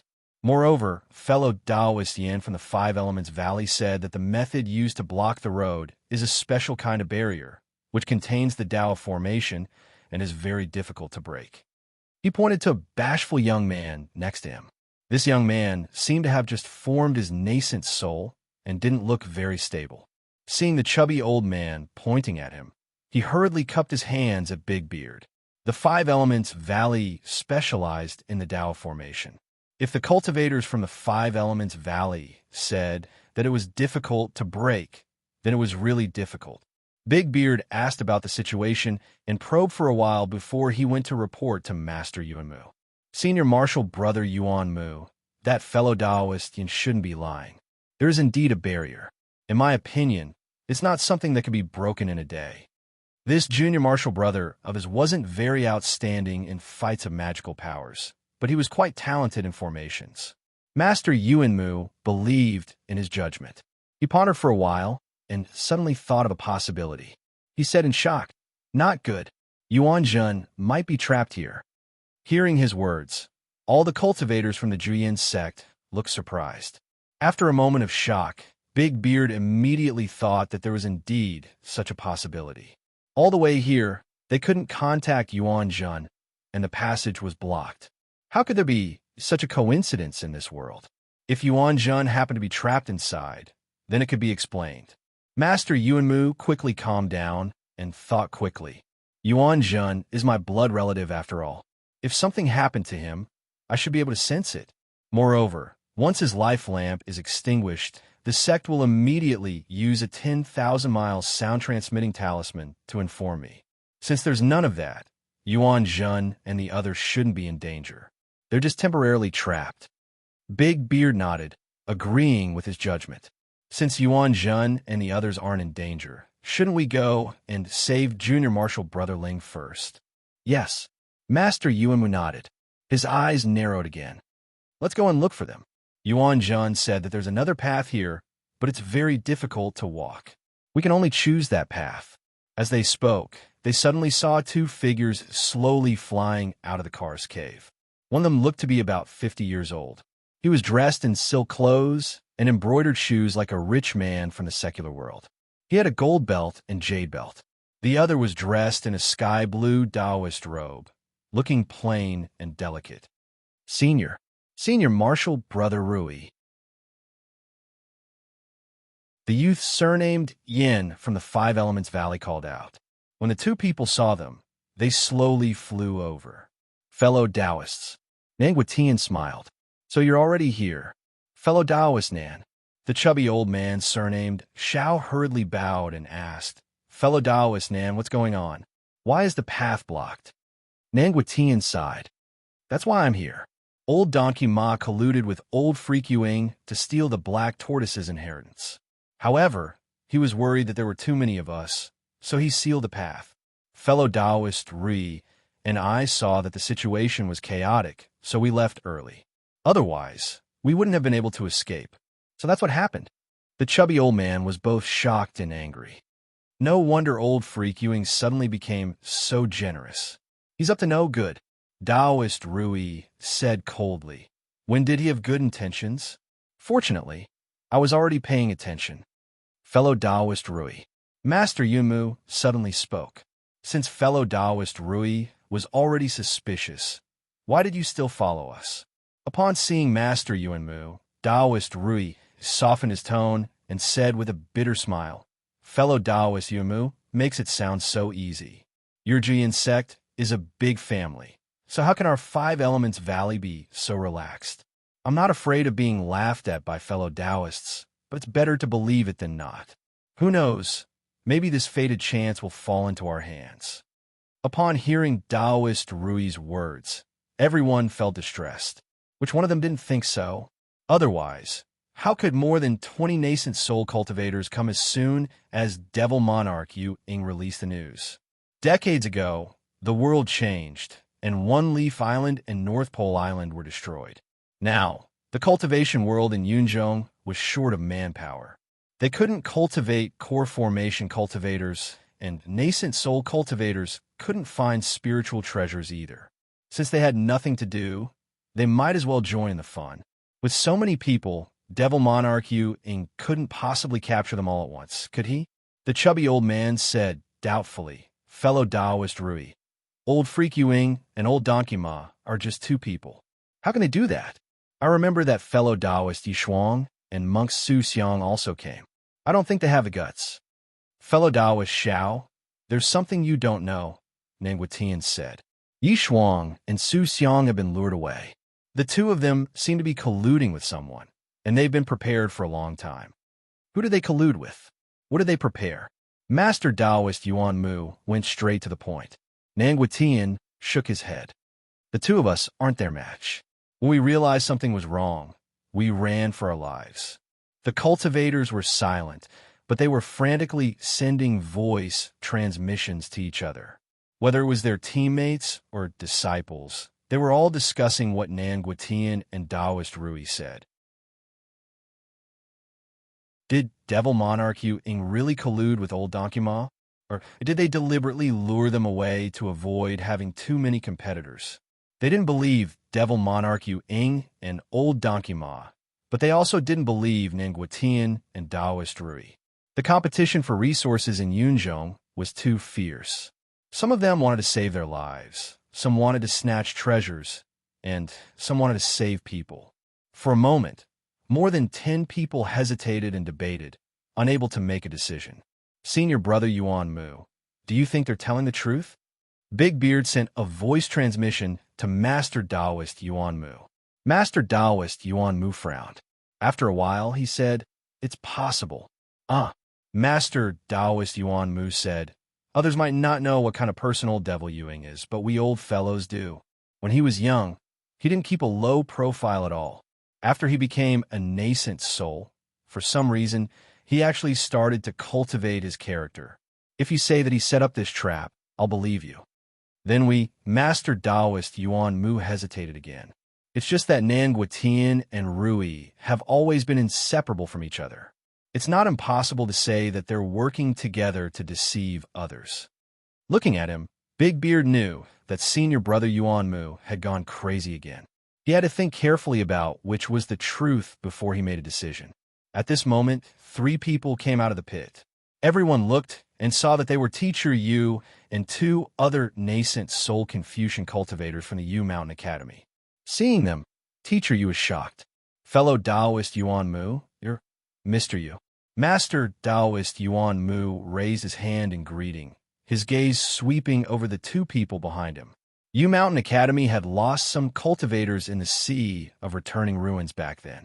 Among these 2 people, one had just formed his nascent soul in recent years. Of course, this wasn't the main point.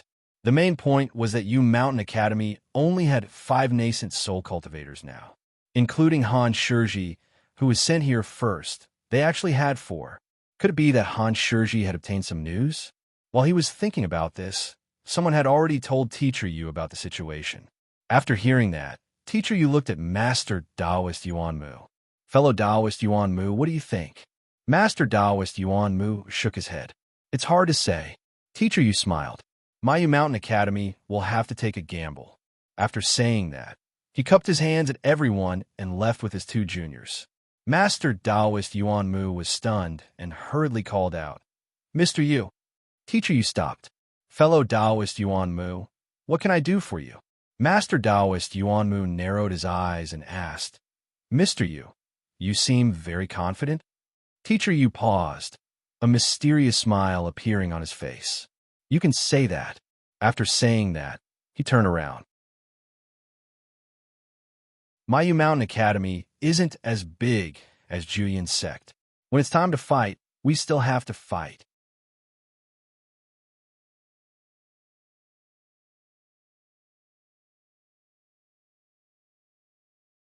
Chapter 648.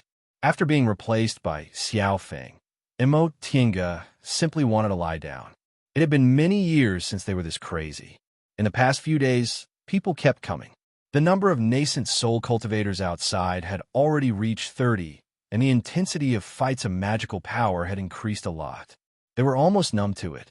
Fights of magical power, rotation, taking medicinal pills, and regulating their breaths. They didn't dare to relax even for a single step. Facing so many nascent soul cultivators, if it weren't for the fact that they still had a lot of medicinal pills, they might have already collapsed. Damn it, is Julian's sect coming or not? They'll come, Ling Yuna said. Although he was tired, he was still very determined. Upon hearing his answer, Imo Tinga finally realized that she'd unknowingly asked that question. She patted her forehead in annoyance. Was she really so tired that she couldn't even speak? Have you considered the possibility of Julian's sect giving up on you? With the yang spiritual bead on him, she was relatively relaxed. Ling Yunhe paused for a moment, then slightly raised his head. I haven't. You better think about it. Shi's tone was indifferent, as if he didn't consider whether Ling Yunhe could bear it or not. He said directly, Julian's sect isn't far from here. Besides, with such convenient transportation, there's no reason they haven't come by now. Ling Yunhe didn't say anything, but his gaze was somewhat confused. She didn't realize that his one sentence had broken a person's long-held belief. He was still guarding the door, not moving even an inch. Imo Tinga sat inside the spirit-gathering formation to recover her spiritual aura. She seemed to notice something as she looked at Ling Yunhe. After a long time, Ling Yunhe finally smiled at her. I'm fine. Is he really fine? I'm afraid not. Imo Tinga sighed inwardly. She recalled the trip to returning ruins several decades ago. At that time, he was still the most promising and most valued junior in Julian's sect. Several decades later, he formed his nascent soul in one fell swoop, but his status plummeted. The affairs of the world were impermanent. There were only 4 words, but each word weighed 1,000 caddies. Imo Tinga didn't know whether treating Ling Yunhe coldly was right or wrong for Julian's sect, but she knew that as the person involved, Ling Yunhe must have been very sad. She, on the other hand, cherished everything she had even more. Loneliness didn't mean that there was no one around you. there was no one in your heart. We can't place our hopes in Jiyan's sect. Qin Shi's voice transmission entered her ears. She pondered the meaning of Qin Shi's words. You're saying that Jiyan's sect probably won't come, so we better save ourselves? Yes. Qin Shi's tone was flat. We can't rely on others. Besides, Jiyan's sect doesn't have a good impression of us. Even with the Lingyun crane here, we still won't have a good time. They had always known this. If things were a little better, Julian Zone would ignore them and leave after saving Ling Yunhe. However, if that was the case, they could take advantage of the chaos to kill their way out. If things were a little worse, Julian Zone would harbor a grudge and want to make a move on them. However, even with enlightened Master Yuan Mu, it was impossible for Julian Zone to sweep them all away. If they worked together, they were still very confident that they could escape. Either way, they couldn't be unprepared. What do you suggest? Qin Shi repelled the enemy with one sword strike, then sent Ling Yunhe a voice transmission. Fellow Taoist Ling, are you willing to part with your flying magic weapon? Ling Yunhe was confused. He looked at him and asked, What do you mean? Qin Shi said, We have a method that might be able to guarantee our safety, but we need that magic weapon of yours to buy us some time. To put it mildly, he was using his Dharma treasure to exchange for time. Ling Yunhe thought for a moment and said, Magic treasures are just external objects after all. No matter how precious they are not as important as life. That's good. Qin Shi then sent Mo Tinga another voice transmission. I've already asked Ling Yunhe to use his flying magic weapon to buy us some time. We'll enter the flying ship and then enter the virtual sky world. Mo Tinga was shocked. Take them into the virtual sky world? I once read in an ancient book that there are many space cracks like the one in Guishu Sea in this world. There are secret techniques that can refine keys to go in and out, such as the 5 sacred objects from back then. Your virtual sky world also uses keys, so you could just tell them that. Mo Tinga said, Aren't you just tempting their greed by saying that? Since it was a key, it could be snatched, and there were so many spiritual plants inside. It wasn't that she didn't want to trust her friends, but people's hearts were hard to fathom. Sometimes, the catalyst of the environment was very important. Qin Shi said patiently, How could I not know this? In the virtual sky world, you're a god. If you don't want them to know, it's very easy for you to do something. In this kind of situation, they're willing to advance and retreat with us, so it's obvious that they're sincere to us. They probably won't question us. In the end, he sighed again. I know this step is very dangerous. This is a test for both us and them. If we don't do well, we might be left with future troubles. However, in a life and death situation, our lives are still the most important. Mo Tinga carefully thought about this matter in her mind and felt it was very feasible. She was now in the middle stage, and among them, no one had a higher cultivation level than her. Moreover, they were good at formations, so it wasn't difficult to do something like this. They could set up a barrier around the medicinal field or directly surround the bamboo forest. As for future troubles, it was better than losing their lives. After the incident with Ren Yufeng, she deliberately used the virtual sky world lest to avoid relying on it too much. However, this didn't mean she didn't use it. In a life and death situation, she still had to use it. With this thought in mind, she nodded. Okay, I understand. Qin Shi nodded. You arrange it and make sure we have time to retreat to the flying ship. After Mo Tinga agreed, he sent a voice transmission to Ling Yunhe. Fellow Taoist Ling, if it's dangerous, throw the flying ship out and we'll all hide inside. Ling Yunhe naturally agreed. After slightly recovering her spiritual aura, Mo Tinga stood up and took out many formations from her Qingquan ring. Starting from the entrance, she began to prepare carefully. In order to defend against the enemy, she had already arranged several simple formations at the entrance. Now, she carefully included these formations to enhance the defensive ability. Qin, she said loudly, let's work hard and hold on until she finishes arranging the formations. No one objected. However, when they saw Mo Tinga starting to arrange the formations, the attacks outside became even more fierce. After going through untold hardships, they finally left the cave. Master Taoist Yuan Mu wiped his sweat. This section of the road was really dangerous. They had about 20 people. Although they didn't suffer any losses, half of them were eroded by this strange aura. Among them, 3 to 5 were particularly serious. It was estimated that it would be impossible to remove this aura without several decades. This kind of danger made Master Taoist Yuan Mu feel very uneasy. If there was such a way out, there really was a possibility that they would be wiped out in one fell swoop.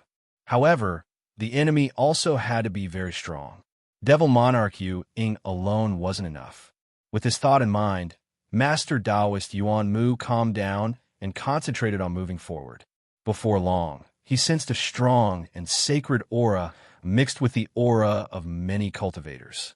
Normally, he didn't feel it, but now, compared to this strong aura, the so-called power of nascent soul cultivators was simply not worth mentioning. Seeing that the ground was paved with stone slabs and the walls were built with huge stones, Master Taoist Yuan Mu finally heaved a sigh of relief. Although he could give up on Ling Yunhe if he had no other choice, he still had to save him if he could. After all, he was a disciple of Jiyin's sect and was also the one recognized by the forbidding divine pearl. Everyone, after entering the sacrificial temple, the 5 people from Jiyin's sect immediately occupied the passage and turned to face everyone. Master Taoist Yuan Mu said in a heavy tone, "Everyone knows why we're here. Once we start fighting, we'll be enemies. However, fellow Taoists can also choose to be friends with us. I hereby promise that if you're willing to help, I'll definitely reward you. Even if you don't want to fight, as long as you don't become enemies with us, I'll also reward you." Master Taoist Yuan Mu's approach was called using peaceful means before resorting to force. No matter how powerful Jiyin's sect was, they only had a dozen or so nascent soul cultivators. Some were in closed-door meditation, some were traveling, and some were guarding the mountain gate. At present, those who could go out, except for Yuan Zhen and the other 2 who were trapped, were the 5 of them. However, there were more than a dozen nascent soul cultivators traveling with them, plus those who were already here. Even if Master Taoist Yuan Mu was the current #1 cultivator in Yunzhong, he couldn't defeat all these people, especially Yu Shusheng, a late-stage nascent soul cultivator.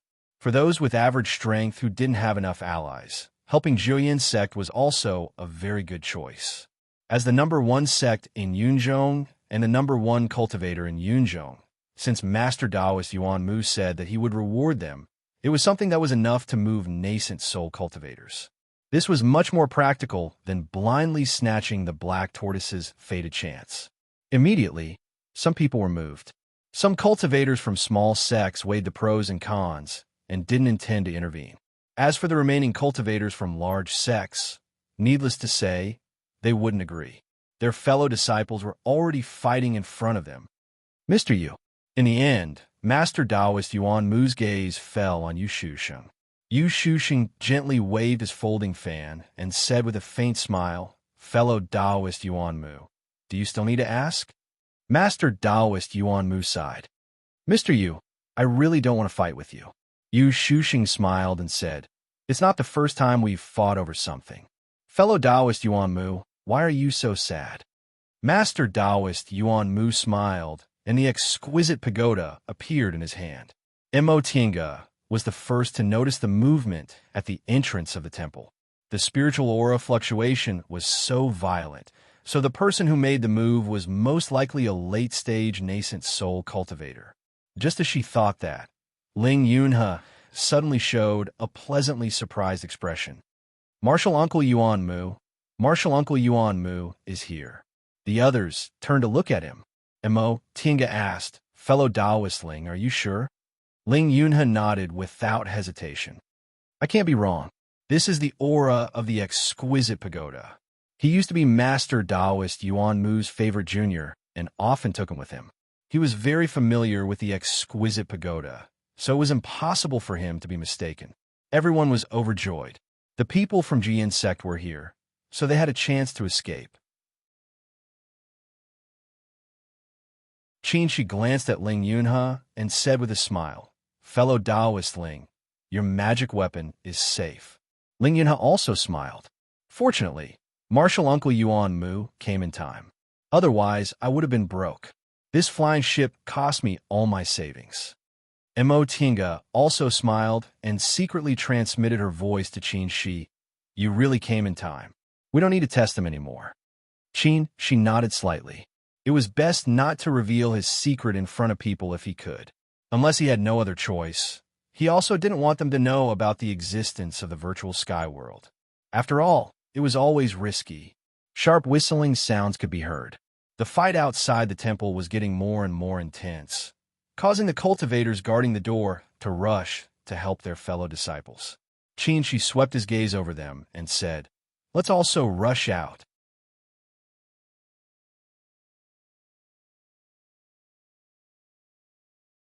Chapter 649. The temple was in a mess. These nascent soul cultivators had never seen such a chaotic situation in their lives.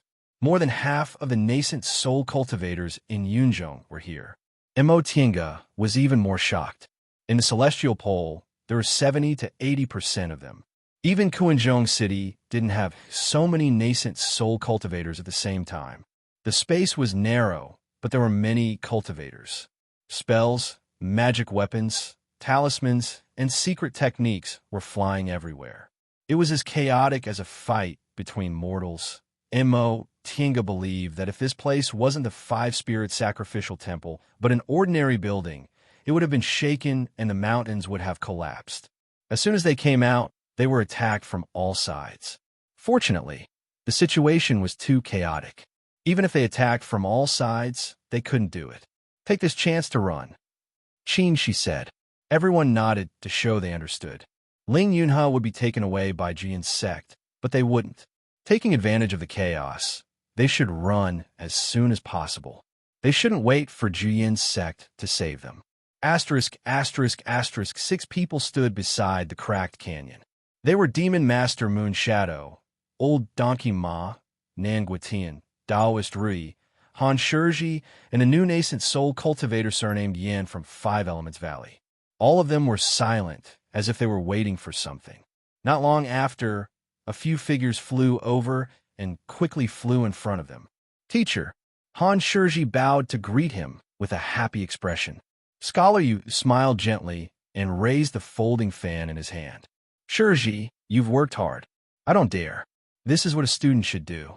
Han Shizhi was arrogant, but he was respectful and humble in front of his teacher. Scholar Yu nodded with a smile and turned to look at Demon Master Moon Shadow. Fellow Taoist Moon Shadow, are you ready? Demon Master Moon Shadow was indifferent. Of course. What about you? Scholar Yu said, Yuan Mu and the others have entered. We can start now. He then sighed. Unfortunately, Old Gua and Miaoying didn't take the bait. Otherwise, it's enough to kill Yuan Mu, Demon Master Moon Shadow said coldly.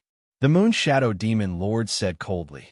Once Yuan Mu dies, Time Mian will pass away. Without a late nascent cultivator to hold the fort, the conflict in the Juyin sect will intensify. If they use some tricks, it is not impossible for them to fall apart. At that time, the number 1 sect in Yunzhong will disappear, and the power of the Dao sects will be greatly reduced. That will be the time for the demonic and Confucian sects to rise. What about Yi Shuang? Scholar Yu asked. Are you sure she won't be a stumbling block for you? Oomph. At the mention of Demon Lord Night Frost, Demon Lord Moon Shadow's expression turned ugly. If that old monk Su Xiang had not interfered, how could Night Frost have escaped so easily? Scholar Yu narrowed his eyes. Does this mean that Yi Shuang already knows? The Moon Shadow Demon Master nodded reluctantly. However, they can't escape either. Huh! Old Donkey Ma grinned from the side. Taoist Yuing, why think so much?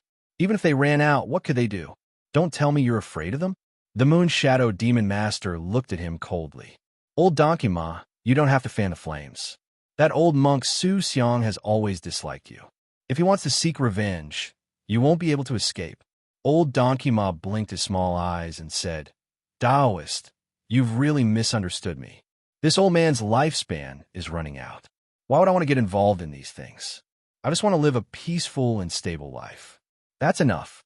The Moon Shadow Demon Master snorted again. She did not believe him at all. Old Donkey Ma's lifespan was indeed running out. He was a cultivator of the same generation as the Guifeng Demon Lord. Among the late nascent cultivators in Yunzhong, he was the oldest. However, this old man relied on his itinerant cultivator status to enter the ranks of the late nascent realm. His fated chances were top-notch.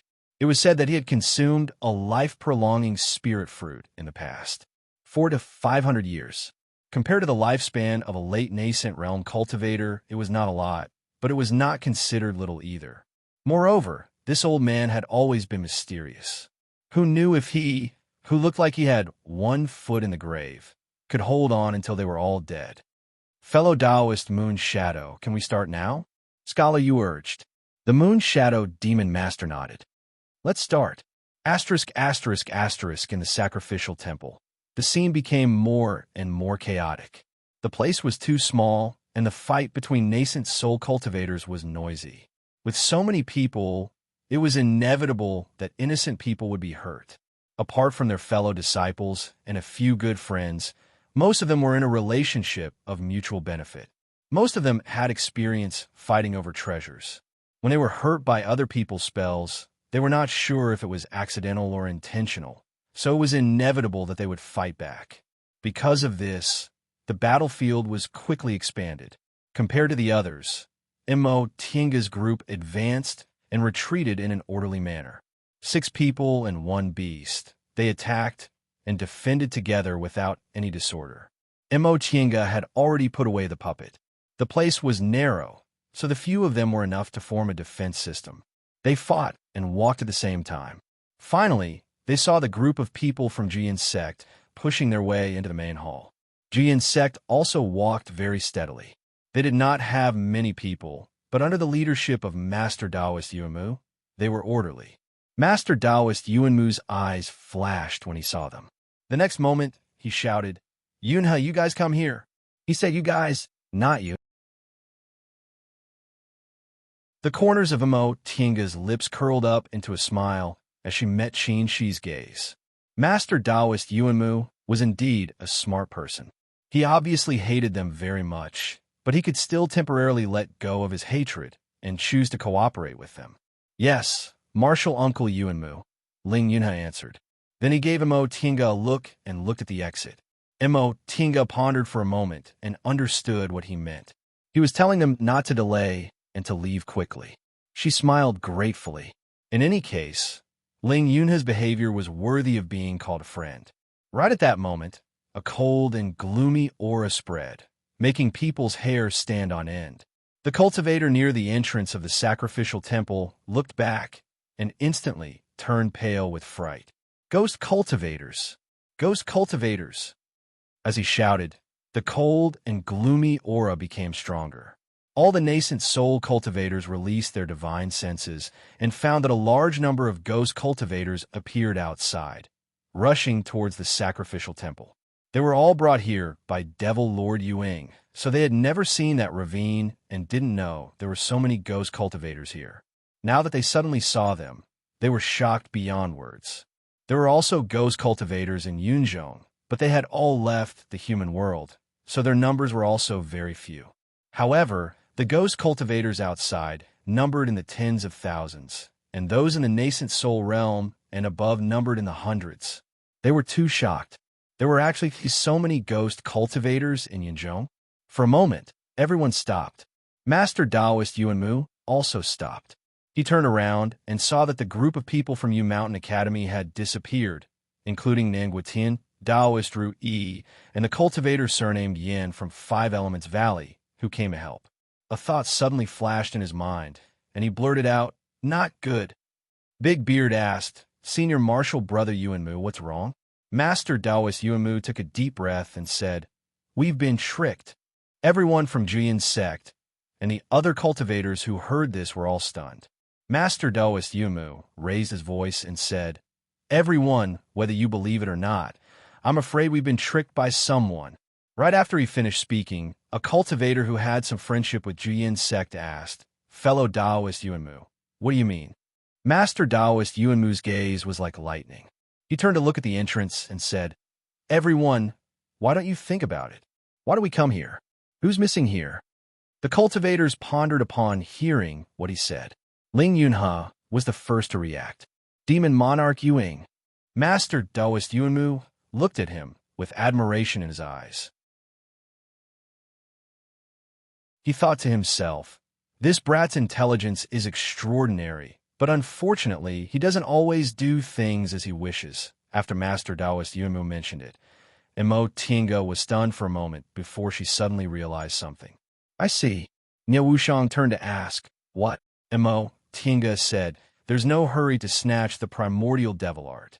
Why not wait until you're alone?" He acted so impatient and called these people to mess up the situation. "I'm afraid it's not as simple as snatching the cultivation technique." Master Taoist Yuanmu's gaze fell on her. Right now, half of the nascent soul cultivators in Yunzhong are here. Demon Monarch Yuing, Old Donkey Ma, and the others have already left. They're obviously determined to let these ghost cultivators trap us until we die. With the existence of the sacrificial temple, these ghost cultivators didn't dare to enter. At the same time, with so many ghost cultivators here, it would be very difficult for them to kill their way out. This was different from when they crossed the canyon. At that time, there weren't many ghost cultivators who discovered them.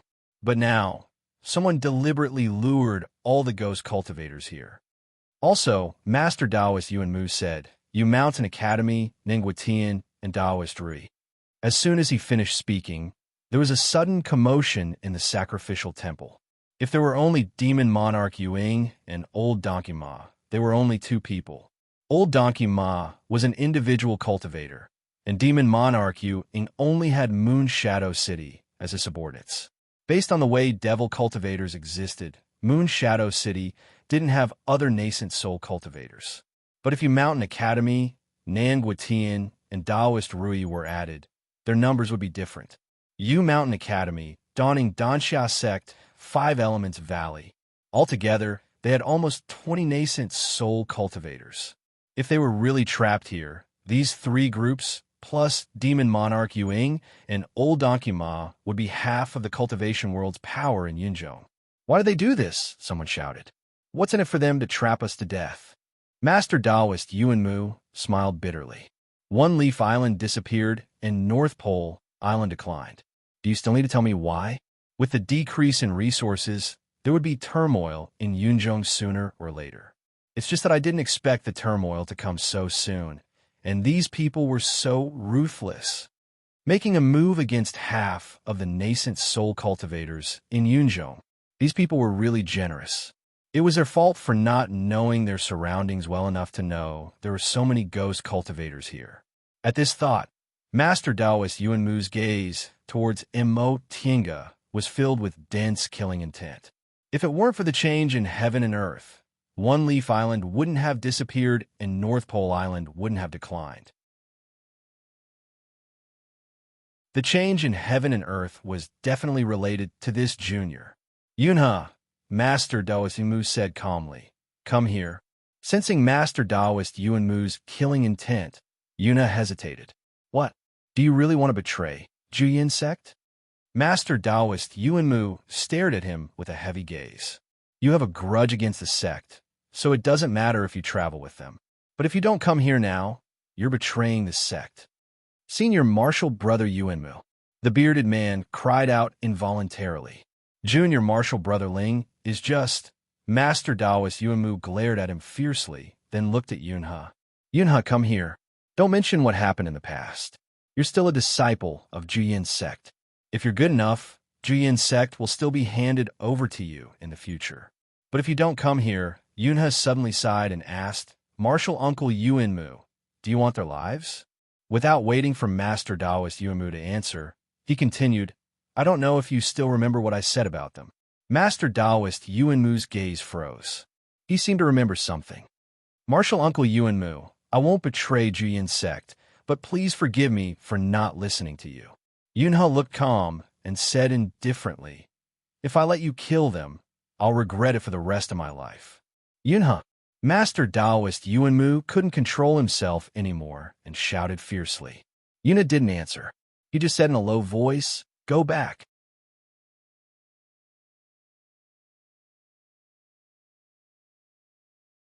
Chapter 650. As soon as Ling Yunhe finished speaking, the 6 people and 1 beast immediately retreated before the others could react. The main hall. Qin, she said. They were some distance away from the square behind them, but the main hall was right next to them. But Wushang, Mo Tinga, said worriedly. The aura of divine beasts in the main hall was very strong. Nie Wushang and Yang Chengji were fine. Nie Wushang immediately interrupted her. They no longer hesitated and flashed into the main hall next to them. Qin Shi waved his sleeve, and the stone door of the main hall was about to close. At this time, Master Taoist Yuanmu's exquisite pagoda arrived. The originally small and exquisite pagoda suddenly became big and smashed towards them. Jing Xingji's movements were also fast. The white tiger formed in the sword light and collided with the exquisite pagoda with a loud bang. The stone door was closed. Without hesitation, Ling Yunhe released the flying boat. Get on. They were well aware that the stone door would be broken soon and wouldn't be delayed for long. When they boarded the flying boat, the stone door was heavily hit and then opened. Come here, Mo Tinga said quickly. I'll take you to a space crack. Don't resist. When everyone nodded, she motioned for them to stand beside her. She put her hands together and touched the space between her eyebrows to call out the bead. At this time, the spell had already hit the ship. Mo Tinga looked indifferently at Master Taoist Yuanmu and the others outside the ship. She held their hands, and a white light lit up, taking them into the virtual sky world. Without its master, the flying boat was quickly opened, and the inside was empty. Master Taoist Yuanmu frowned. Where did it go? But no matter how they looked, even if they dismantled the flying boat, they couldn't find any trace. The white light around them dispersed, and they opened their eyes. The place they were in was a bamboo forest. There were a few bamboo houses in the forest, and the spiritual energy was abundant. Outside the forest was a vast expanse of white fog, blocking their vision. This is... Nie Wushang was slightly stunned. Why did she feel it was familiar? A space crack, Mo Tinga said. I got the key by accident. Jing Xingji glanced around and muttered, such a strong spiritual aura. It should be formed in the distant past era, right? Probably. Mo Tinga said tiredly. We'll have to hide here for a while. You guys can do as you please. She then returned to her own cultivation room. Qin Shi also followed her inside, as if he was very familiar with her.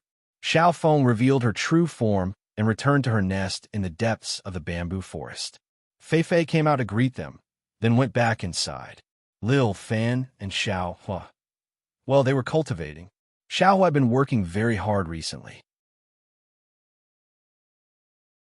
Xiao Feng had been providing it with the vermilion bird's breath, and it was time for it to break through to the 8th level. Lil Fan was absorbing the breath of the Xianwu. The others hesitated for a moment before following him into the cultivation room. Mo Tinga raised her eyebrows when she saw the 4 people standing in a row in front of her. She then took out 4 praying mats and threw them to them. Sit. The 4 of them sat down and stared at each other for a while. It was still Nie Wushang who broke the silence first. Have I been here before? Yeah. Back then, when we were chased by Mei Feng, we also hid here. But you were unconscious, so you didn't know. No wonder it's a bit familiar. Nie Wushang looked around and commented, it's really a good place. It's quiet after being chased. Yang Chengji asked, if we hide here, will we still be in the same place when we go out? Mo Tinga nodded. If the spaceship is destroyed, will it affect us? No, unless the space is torn apart, which might affect us a bit. Ling Yunhe looked around and said, it's such a pity that we don't plant spiritual plants in a place with such rich spiritual aura. Mo Tinga didn't say anything. She couldn't tell Ling Yunhe that there were actually a lot of spiritual plants. She just cut them off. Ahem. Qin Shi cleared his throat and asked, fellow Taoist Ling, can you still go back to Juyin's sect if you do this? Hearing those words, Ling Yunhe grew silent. Yes, fellow Taoist Ling. If you leave like this, will Ling clan be in trouble? Mo Tinga also asked. Ling Yunhe heaved a long sigh and said, if I don't do this, should I just watch you get killed? We won't necessarily be killed, Jing Xingji said with a sneer. There are only 5 people in Juyan's sect. Although Master Taoist Yuanmu's cultivation level is in a late nascent stage, his old injuries haven't healed yet. Ling Yunhe shook his head gently. What about the others? From a certain point of view, today's events are related to you, and Mo, Qin, and Yang. After your heavenly tribulation, the world changed and the continent shifted, which led to a shortage of resources in Yunzhong and led to today's events.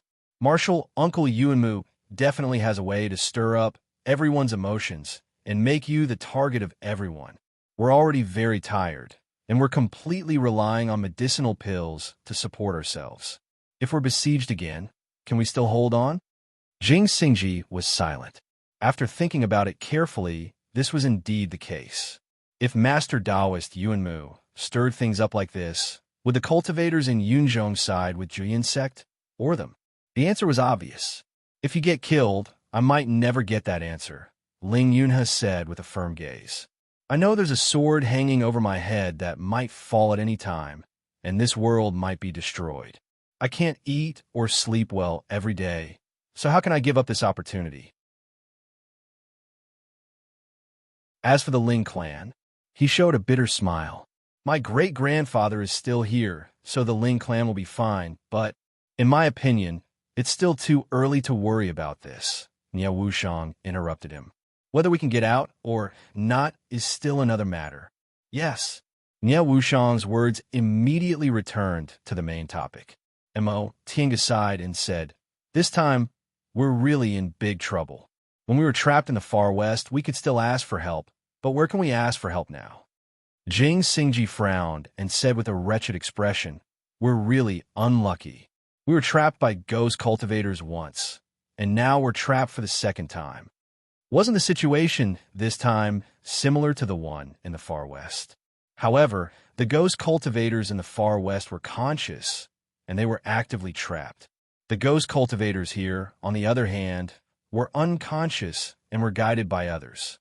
Speaking of which, how did Devil Lord Moonshadow and the others do it? They could actually get these ghost cultivators out of the canyon. Mo Tinga thought about it for a while. Nie Wushang shrugged indifferently. Who knows? There are ghost cultivators in Yunzhong. Maybe this Devil Lord has dealings with ghost cultivators, so he knows some characteristics of ghost cultivators. Everyone was silent again. After a long time, Yang Qingji said, enough with the idle talk. What should we do now?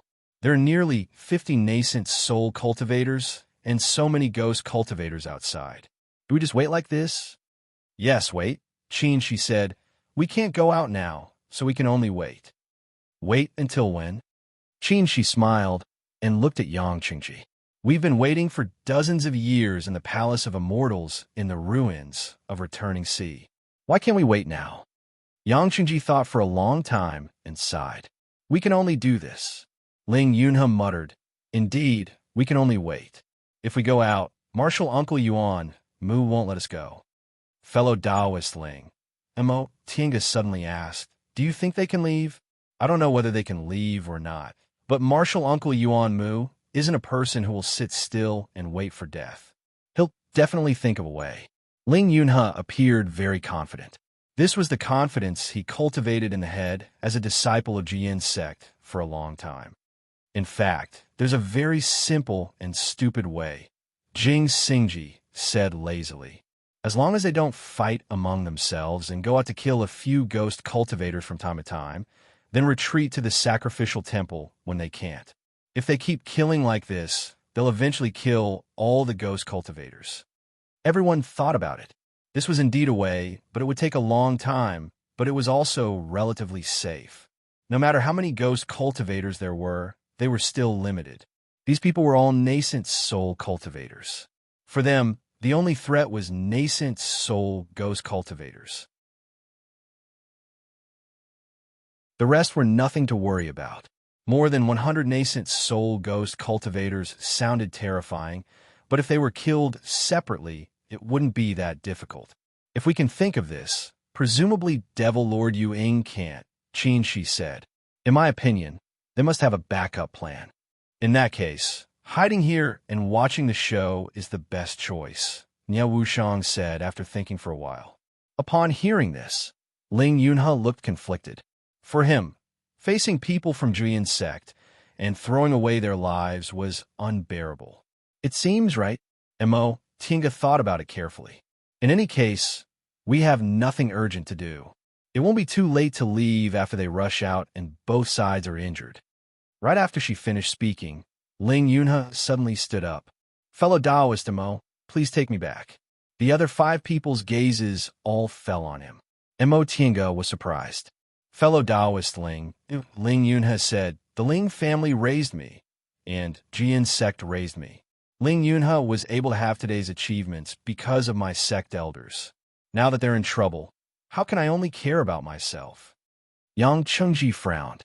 Fellow Taoist Ling, even if you leave now, Master Taoist Yumu won't necessarily forgive you.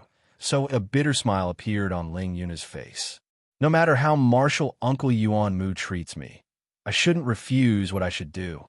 Saving you is out of righteousness, and going back to fight side by side with my fellow disciples is also out of righteousness. If I don't care about their lives, how can I say I didn't betray Jian's sect? Ling Yunhe was a person who never showed mercy when he needed to use means, but deep down, he retained stubborn loyalty. He wasn't like Jing Xingji, whose cold treatment after his master passed away made him lose his sense of belonging to the sect. If it were him, since he had already fallen out with them, why would he turn back? Ling Yunhe was different. He had always been an elite disciple of Jian's sect. He was focused on training since he was a child, and he was even personally taught by a nascent soul cultivator. Later, he even became the sect head and was regarded as the successor by Master Taoist Yuanmu. Even if he was disappointed later, the preferential treatment he received for more than 200 years wasn't fake. Let him go, Qin Shi suddenly said. Mo Tinga was a bit surprised. Senior martial brother? If it were you or me, would we give up on our fellow disciples in this kind of situation? Mo Tinga was stunned and pondered with furrowed brows. If it were them, even if Lord Taoist Jinyang disagreed with them one day, it wouldn't change the fact that Xianxing School had protected them for hundreds of years. Mo Tinga sighed and stood up. Fellow Taoist Ling, come with me. That you're tuning in to the Romance Rendezvous YouTube channel. We're so grateful for your support, and don't forget to subscribe to join us on this incredible journey through captivating stories.